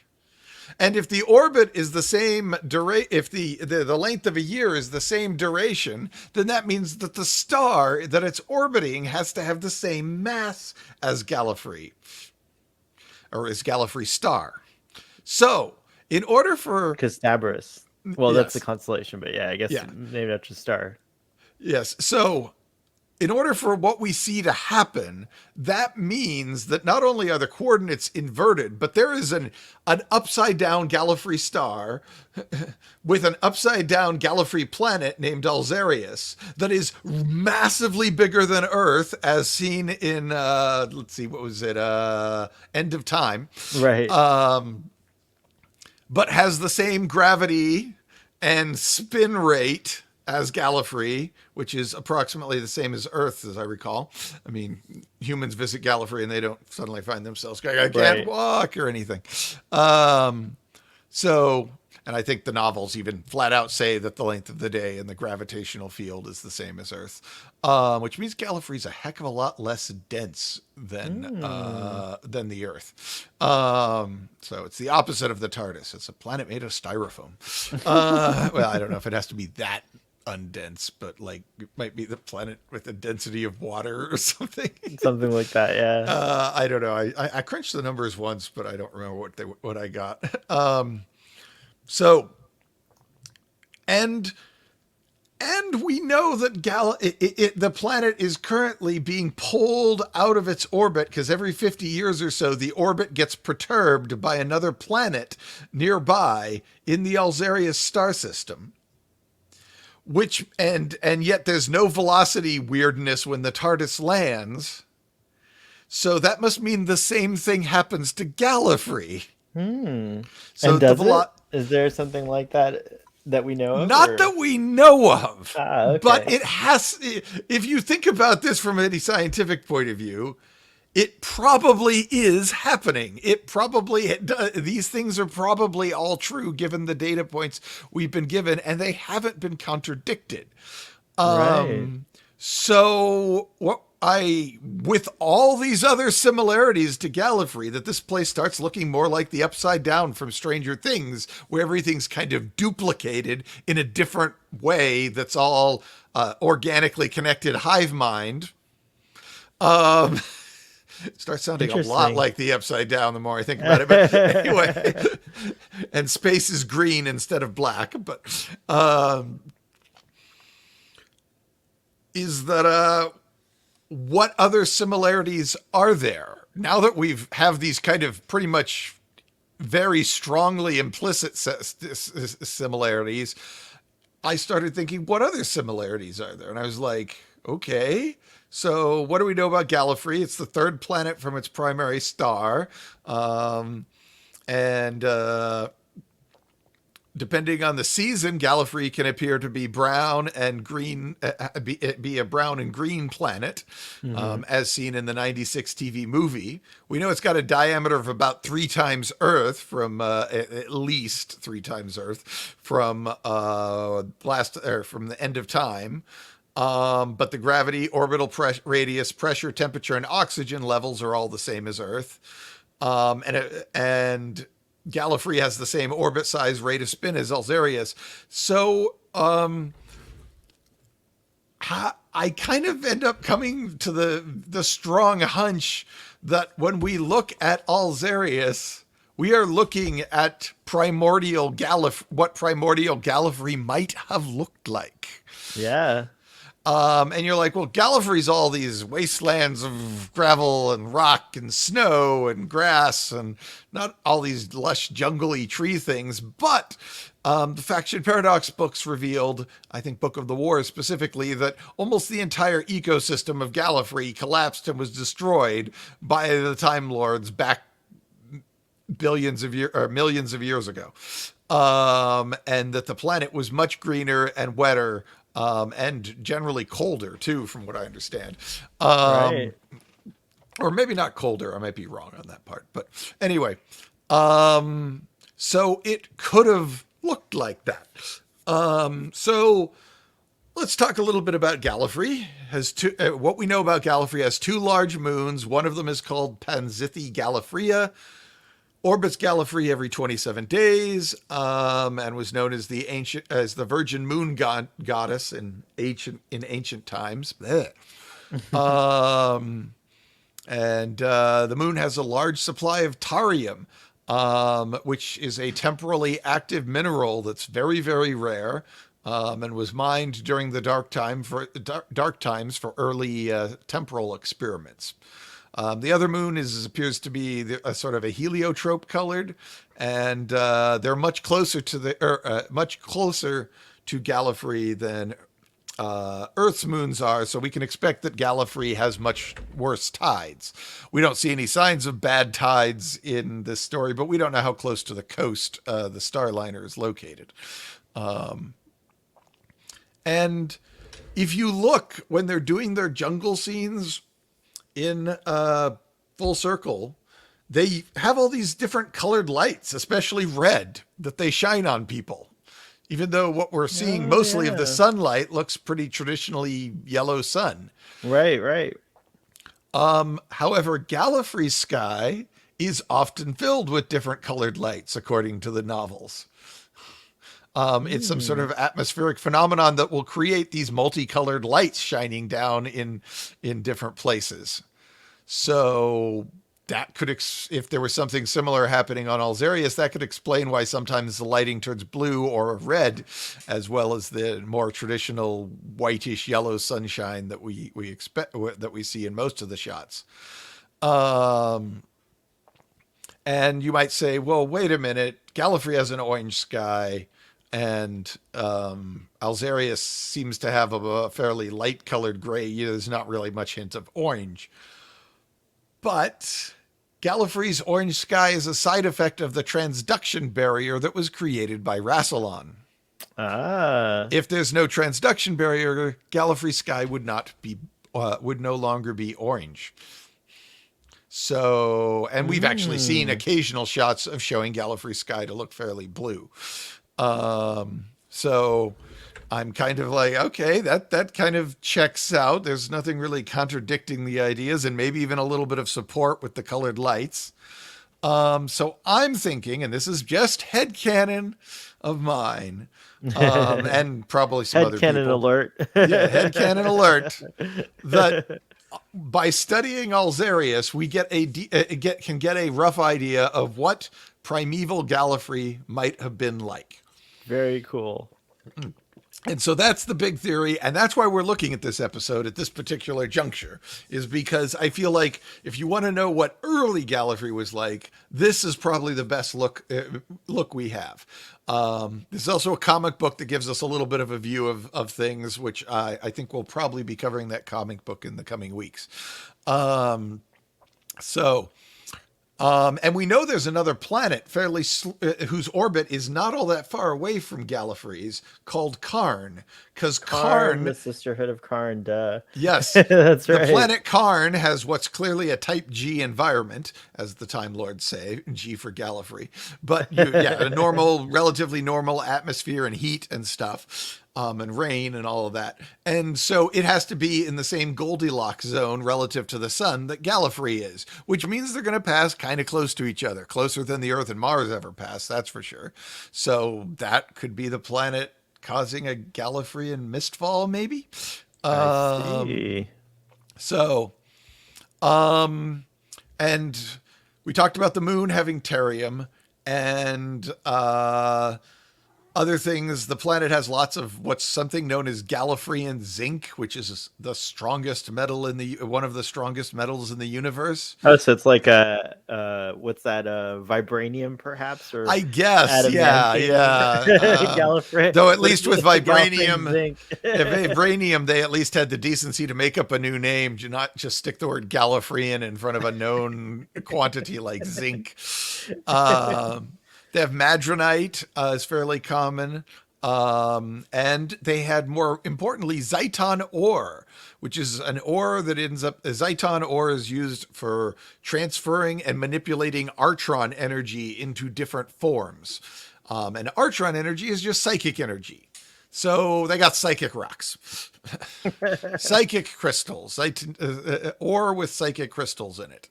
They also have the Arcadian white point star diamonds that Rassilon uses to connect to the Master and pull Gallifrey out in Last of the Time Lords. We keep coming back to that story in this case. Interesting, yeah. And they have those, and given that they're called Arcadian diamonds, I'm guessing they're somewhere from the same region as the city of Arcadia. But so the White Star diamonds are one of the strongest stones in the cosmos, and can survive being in the vortex and can hold biodata thread. It can be used as an anchor to pull a planet out of a time lock. So lots of exotic timey-wimey minerals, either in the moon or on the planet. You're like, well, what does that have to do with Alzarius? During the sequel audio, Mistfall, which I didn't get to listen to, but I found some good notes on, there's apparently blue elements, mineral elements that get into the water and become energized, and they create a morphic and psionic connection between all the different types of life on the planet, which is why the spiders and the marshmen and the Alzarians all have these similar bio patterns. And they're also, the marshmen are also telepathic, quite clearly. We see Romana telepathically reacting to her connection with them. And it's not just because Romana's telepathic, because the marshmen are not at all surprised that she can read their mind or is connected to them. It seems pretty normal to them. They seem pretty chill with it. I'm echoing the Fourth Doctor's look of surprise because of all these cool connections here. So we have Zeiton ore causes mutations, and not just any mutations, psychically driven mutations. So when they expose Perry to Zeiton ore, in Vengeance on Veros, she turns into a bird because she wants to fly away from the situation. I see. And somebody else who's filled with a bunch of self-loathing turns into a monster because that's how they see themselves. So we've got Gallifrey with its Zeiton ore and Alzarius with its mysterious blue ore. And before you ask, I don't know what color Zeiton crystals are. The Doctor talks about them, but we never actually see them. Gotcha. So maybe they're blue. Maybe, I don't know.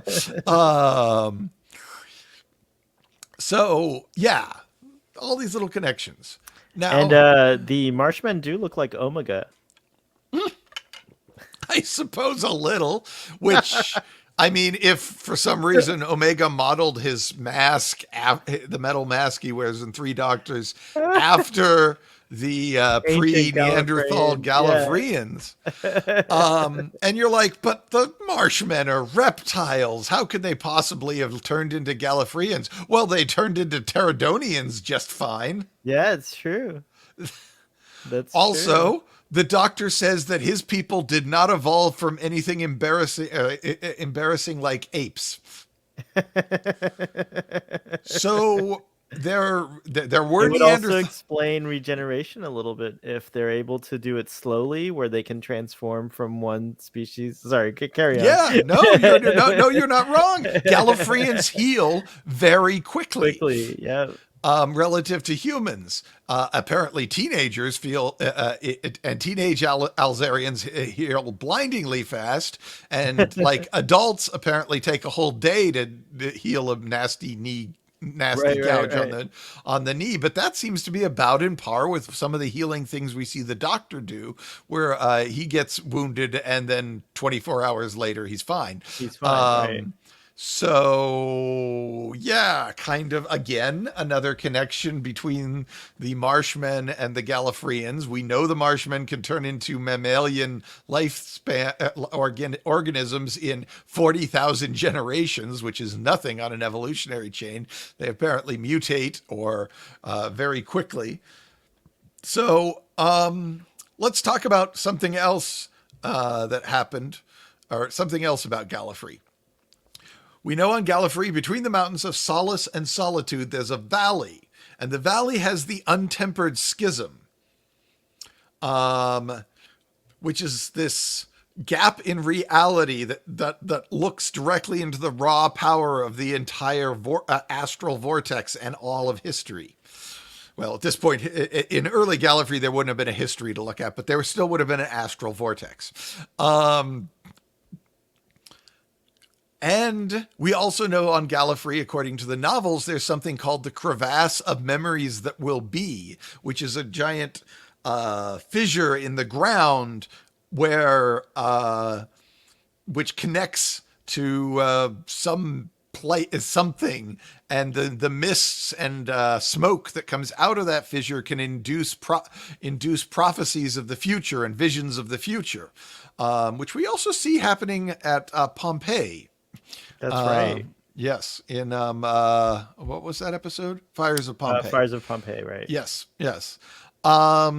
So again, and on Karn, when you've got mists coming out of a volcano that cause weird biological effects, it's usually because there are minerals in the rock, which I think is what they also say in Fires of Pompeii. And we were just discussing how there are some weird psychoactive, timey-wimey minerals in Gallifrey. So yeah, you've got this rift. And this untempered schism and the crevasse of memories that will be, which for a while I thought might be the same thing, that Rassilon just packaged the crevasse up in a nice little Stargate ring thing. But I think I actually stumbled across a source that says they're two different things, as I recall. So there's multiple gaps in reality in the Valley of Solace and Solitude on Gallifrey. That's cool. It's painful to look into the thing, apparently, and it charges your psionic and morphic fields so that you have energy for multiple regenerations, so that you end up being stronger than you should be for your size, which is what the Marshmen are constantly described as being extraordinarily strong, it's worth mentioning. When confronted by this, as most people know about the untempered schism, when you're confronted by it, some people are inspired, some run away, a few go mad, and also some people run away and go mad. And that's what happened to the woman who kept spouting prophecies and scribbling on paper in, you guessed it, the end of time. So we're back there again. She was one of the people who looked into the schism and both ran away and went mad. So now another Doctor Who story, audio drama, revealed that a common side effect of a species living next to a wormhole over even just a few centuries is the populace will develop psychic powers. And they will also experience very rapid mutations. Kind of like the Marshmen. So if all these other similarities are... The question is there an untempered schism or other gaps in reality on Alzarius? And that's what creates the fancy timey-wimey minerals is exposures to the gaps in reality, like Zaitan ore or the mysterious blue ore that gets in the pools on Alzarius. I love it. That's awesome. Is this a side effect of rocks forming in and around these gaps in reality? And is there Zaitan ore on Alzarius that is causing the Marshmen to mutate quickly? Is Zaitan ore a side effect of being next to a wormhole or a gap in reality? And that's what causes the Gallifreyans to mutate fast enough to become the first species to naturally acquire sapience in the cosmos. There are a few species that have sapience before that, but that's because they either were from the previous universe or they were created by the beings who came to the previous universe. The Gallifreyans are the first to achieve sapience on their own power, so to speak, through their own mutations. And admittedly, these mutations were being driven by the untempered schism, and the mutations for the Marsh people are being driven by the blue rocks, their blue mineral. But I think you're starting to see how this comes together. And yeah, totally. And Gallifreyan Neanderthals did not evolve from primates, is what is stated, I think, by the Doctor once. So we need to have some sort of creature that is not a monkey, a gorilla ape thing that they evolved from, that probably was psychic, probably had rapid explicitly was mutated very rapidly and was very intelligent. Kind of like the Marshmen. I dig it. So yeah, maybe what we're looking here is maybe these things are all a little more This is connected. this is very, very cool. I like it. Well, thank you. I like it a Yes. lot. I was wondering, so I was waiting. Obviously, I wanted to come to this discussion because I was trying to put two and two together as well. Because I knew I was like, wait, this is like our second discussion. So it's got a link to Gallifrey's past somehow, like something. But I didn't catch that thing about the negative. Everything's so perfectly lined up, upside down, of course. Yes, yes. Really Again, good. we seem to be working in this upside down verse. I love it. I love it a lot. That's cool. Very cool theory. I adopt it as my own. I reject your reality and I replace it with one of my own making, which is your reality, actually. So I actually accept your reality, not reject it. I reject my reality and accept it with one of your making. Respect the reality of the masses, which don't consider there to be any real connection between Alzarius and Gallifrey. And to be fair, I don't think the writers were really thinking of much. No, I don't. But it's a happy coincidence. It's very nice. Yeah, I think it's a lot of fun the way things tie together. It gives us a bit of an understanding about primordial Gallifrey. It's also worth noting early drafts of the script had Alzarius's name. The planet was just going to be Gallifrey spelled backwards. So the writers were at least kind of thinking of this as a bit more of an upside down Gallifrey than maybe it turned out, than it maybe came off in the final draft. But so the Artron energy, the psychic energy from the untempered schism, perhaps your with the help wouldn't have been as cool as Alzarius, but what'd you say?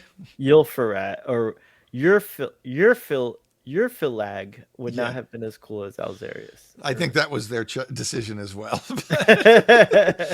This was a time, though. I mean, Adric is an anagram of Durac. Logan might be a reference to Logan's Run. And we're going to see a lot more anagrams. The show gets very anagram happy under John Nathan Turner. And the Artron energy, the psychic energy from the untempered schism, also makes the Gallifreyans not just psychic, but also time sensitive. And sensitivity to time and psionic phenomenon are actually pretty entangled in Gallifrey and Doctor Who mythology. You can't, generally, if you're psychic, you can see the future. That's a form of temporal sense right there. Or post-cognition, being able to see the past. Again, another type of temporal sense. And TARDIS, there's a reason they build the TARDISes out of psychic circuits. Why they use artronics and exotonics and psychic signals, because that stuff works well with time travel if you know what you're doing. Oh dear. So this is the presidential cat. I know what you're thinking. The presidential cat did not have white fur on it, and now the presidential cat does have white fur on it. How did this happen? Well, the presidential cat regenerated. Well, yes. The problem is that through a collapse in the timelines, I have all 9 incarnations of the presidential cat living in my house at the same time. So they're all here at the same time, violating the first law of times, because cats go where they want to go and do what they want to do, and they don't care about the first law of time. So, right. As podcasts go by, you will no doubt get to see more and more incarnations of the presidential cat. So, very nice, very nice.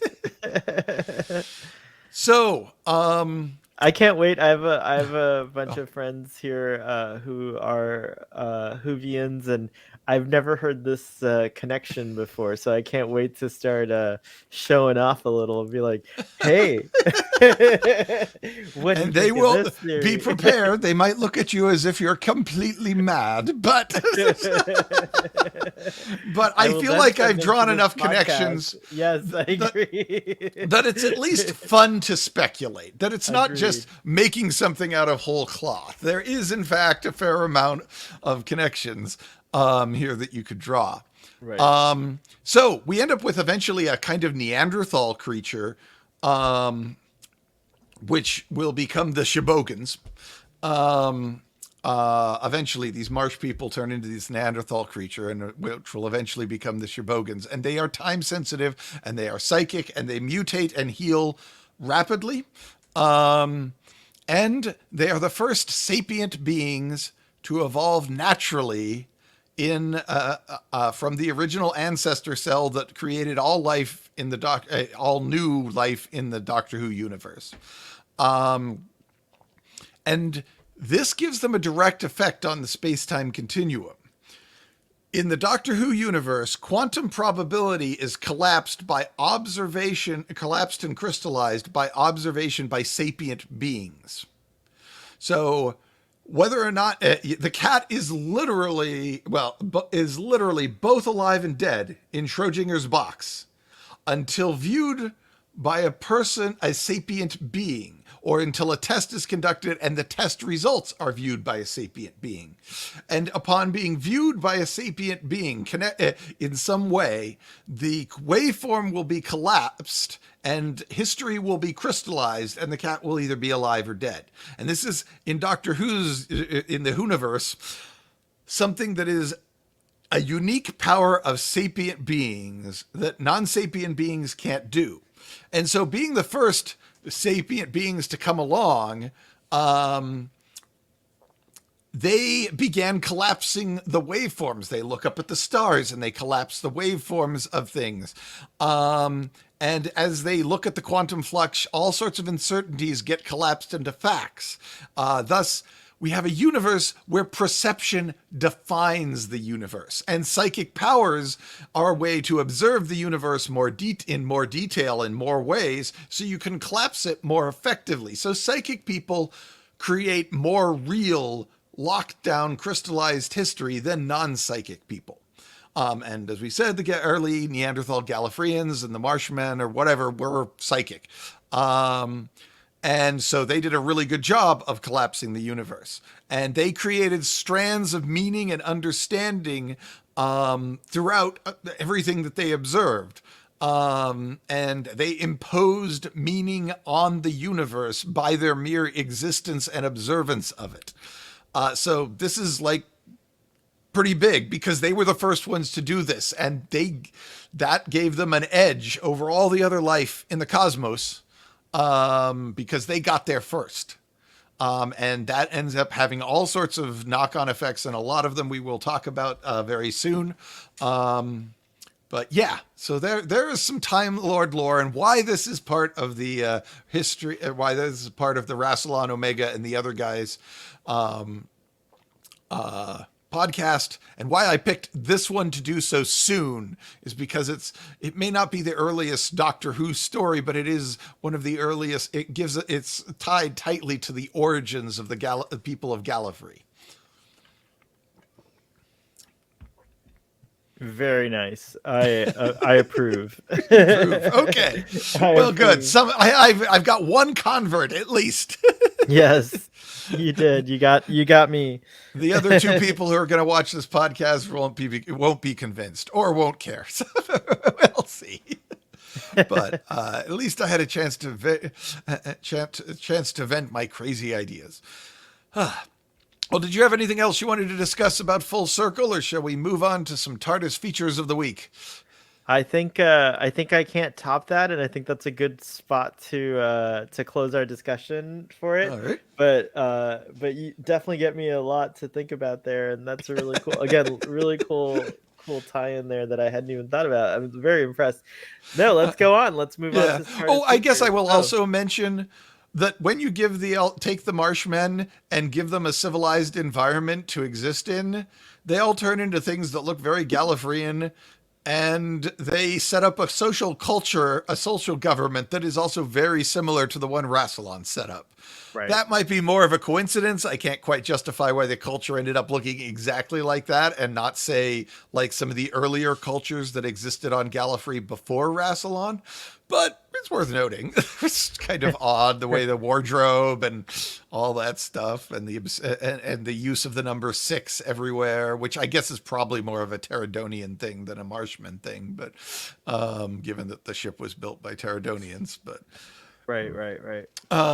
So, all right, TARDIS features of the week. First, I'm going to touch lightly on the scanner's image translator, which was the device that used as part of the TARDIS scanners that makes it work, and was essential. Was a key plot point in Full Circle, and there's a picture of it, and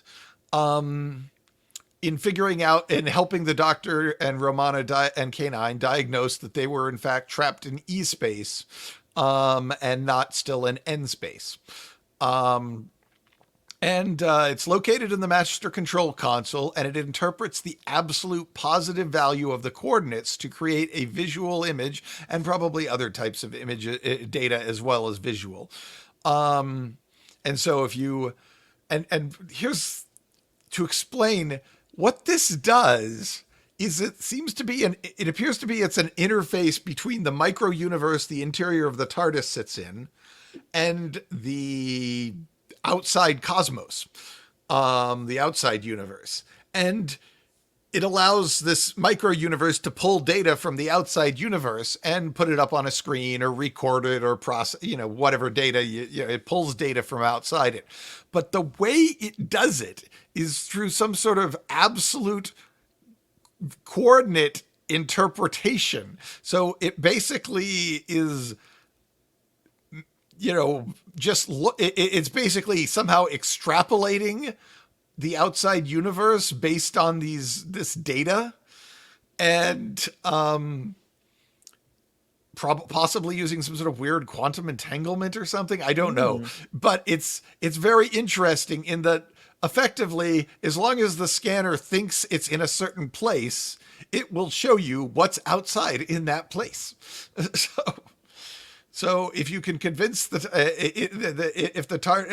it appears to be something pretty primal to do it, because the TARDIS gets lost and the scanner still works. Interesting. So it must be tied into that fourth dimensional observer perspective somehow, if it can do that, right? Yeah. Interesting. And so yeah, it's like, putting duct tape over the lens of the scanner isn't actually necessarily going to do anything. And there's been times when they've used the scanner to look at the police box, and you're like, what, did they launch a drone? How did they get that camera shot? Well, it makes more sense when you know that the image translator is just feeding in the taking the absolute value of the coordinates that it's currently resting at and processing them to create a simulation of the outside universe on its screen. Right, because that's interesting. So, because the TARDIS is in the TARDIS's consciousness exists in the fourth dimension, it sees time and space as one complete thing, from beginning to end. Well, it's more of a fifth dimensional thing, but yes. Oh, okay, fifth dimensional. Sorry, but whatever perspective that is, they see it. You see it as a complete thing. So that makes sense that if it's like what you said, it's like a inherent or an innate ability. If it already has that snapshot of the entire, universe as it would be from that perspective, then it can just, like you said, pull up an image of what's happening at any space-time coordinate. It's cool. It's really neat. Am I getting it right? I mean, they don't really explain it much more than what we heard in this episode. Okay. So your theory sounds as sound as anything. Okay.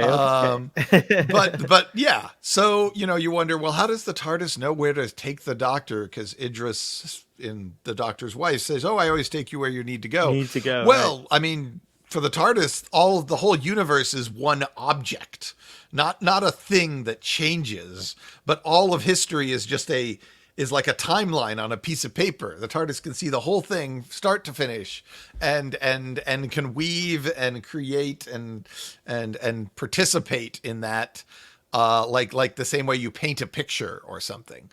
Right. It's all there all at once. It even knows all the all the changes in time, everything. It's all one complete thing. There's a story that's being told to us, but a story that's known to the TARDIS. Yes. In other words, right? Yeah. And the About Time books go off into an essays about who's watching this show, i.e., from a narrative point of view, how are all these images being created and processed? And there's kind of like, well, maybe it's the Matrix, because when we watch Matrix files in Trial of a Time Lord, they look they look a whole lot like Doctor Who episodes. The editing, they cut to close up, they cut to a long shot. There's some mood music. It's maybe, and it looks like the Matrix is creating the Doctor Who episodes. But then, of course, they blow up the Matrix or trap it in a pocket universe at the end of the Time War, and yet Doctor Who continues. So, is this some future Matrix or something? But you could argue you're getting too far into the weeds with that, and I'll fully accept that's probably a fair statement. But who's editing the video in Doctor Who? What deity does that is perhaps a silly question, but it's a lot better explanation than what Star Trek, which has no explanation, by the way, for the recorder. The flight recorder having all the same angles as Nicholas Meyer did. Oh, yes. In Star Trek 2. And also in Star Trek 4, seeing all the Enterprise exploding from the outside and crash landing on Genesis. One wonders. Well, Roddenberry said there were people who went out there and made fictionalized versions of the adventures of the Enterprise in his novelization of Star Trek the Motion Picture. Which means that Star Trek the Motion Picture and onward are supposed to be the actual universe. So, possibly, or maybe just the novelized. It's probably just the novelization of the actual. Yeah, I was trying to see if I had a copy handy, but I think it's off in another room. Roddenberry says a lot of interesting things in that novelization. Oh yeah, I love that novelization, but we are diverging wildly from topic. So yes, you can fool a TARDIS by dropping it into into exospace where all the coordinates map into negative directions.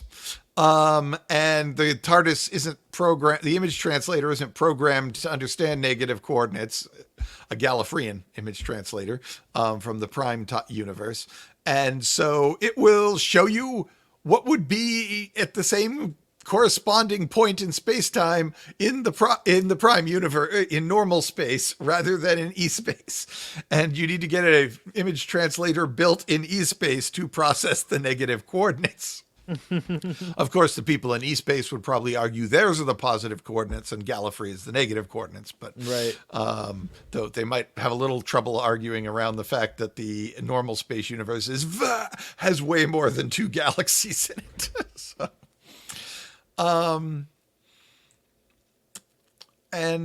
Let's see. So yeah, the scanner is also calibrated according to continuous constant time. So if time ever stops flowing outside the TARDIS, the scanner will only show gibberish.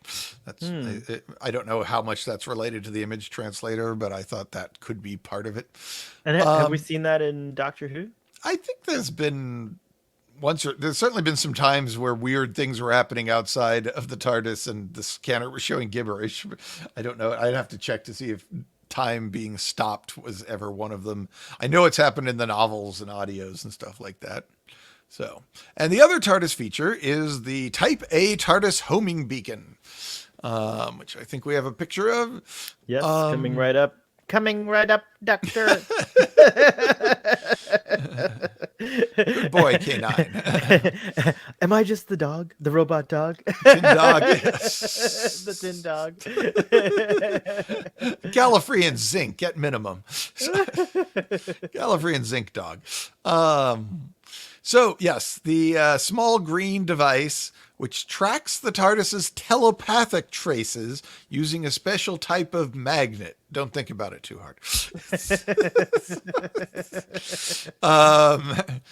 Magnetism interferes with psionics in Doctor Who. That's something else you should probably come to terms with. So that you can use magnets to manipulate psychic energy and temporal phenomenon. Magnets are magnetic fields are pretty darn effective. This comes from the 60s where you know how Voyager sticks the word quantum in everything to make it sound high tech?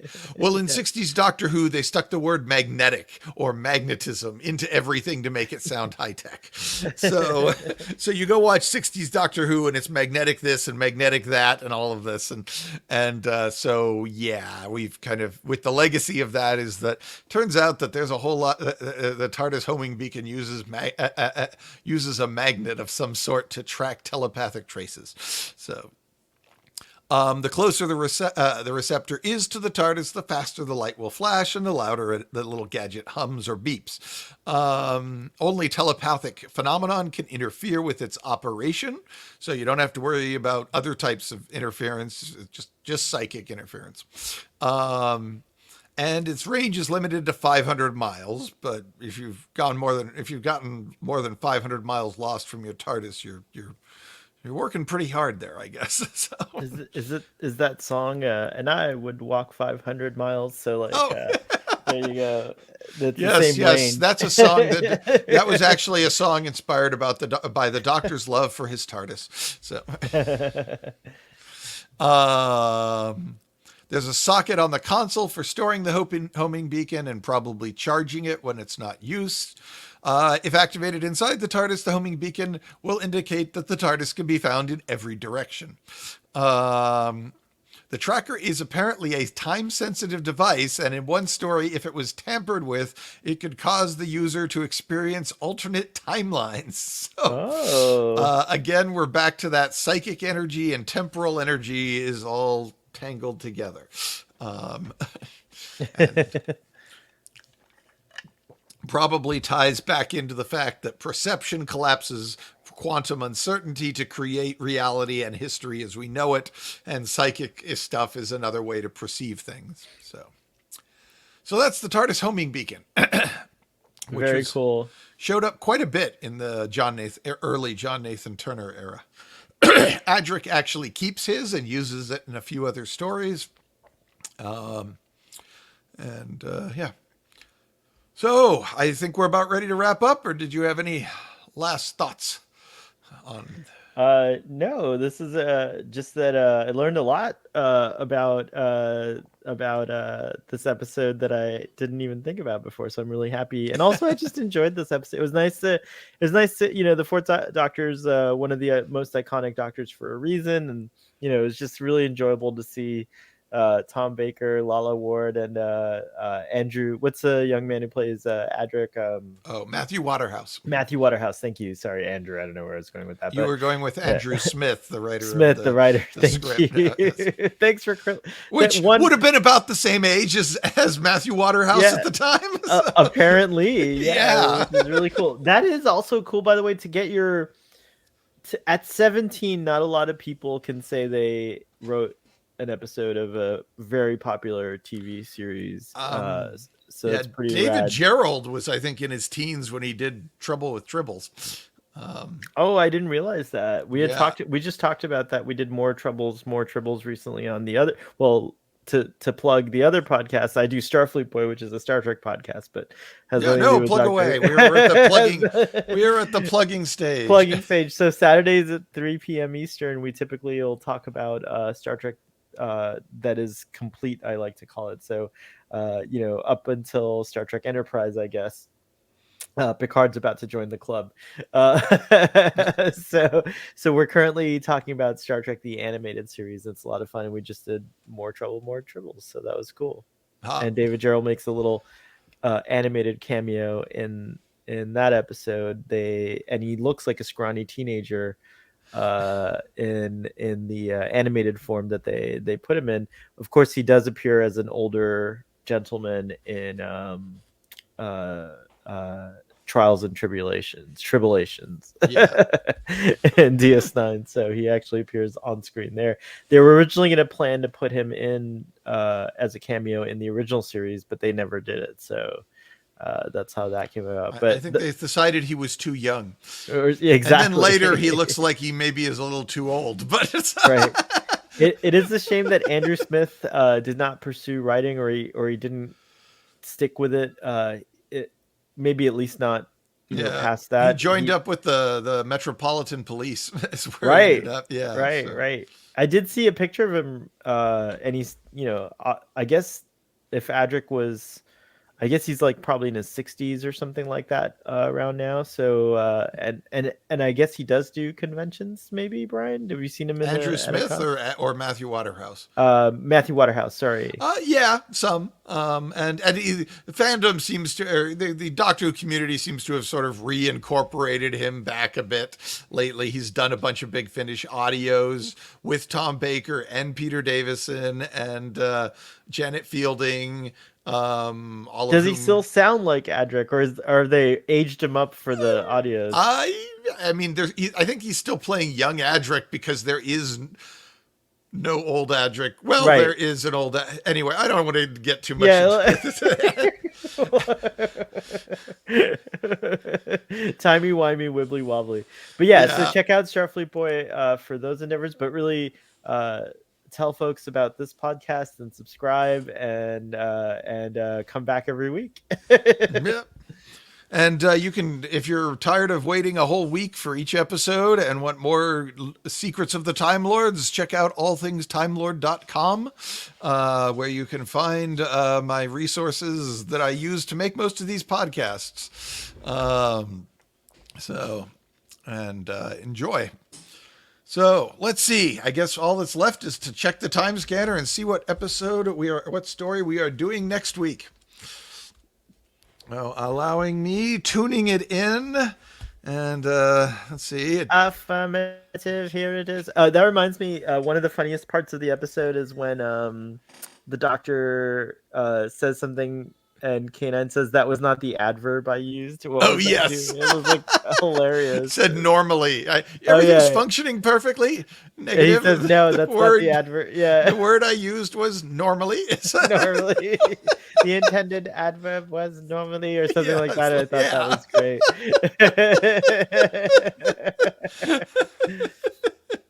Because, the TARDIS doesn't work properly. Right. Or it does, just not the way you expect. Yes. It works the way it works properly. She works the way she wants to work. So. Right. She works properly. She works properly out of order. Yes. Always gets you where you need to be. So. Exactly. What is on the? What do we got? We have A Storm of Angels, the sequel to Old Mortality, last week's episode. So another audio drama from Big Finish, and another glimpse into the and we get to find out whether or not Susan went with the Doctor when they left at the end. So I was hoping we would find out soon, and we will. So that's great. Yep. So I think that's about all I've got. We've certainly talked about a lot. So yeah, we sure did. I will see everybody later in these time and relative dimensions in space. Bye-bye.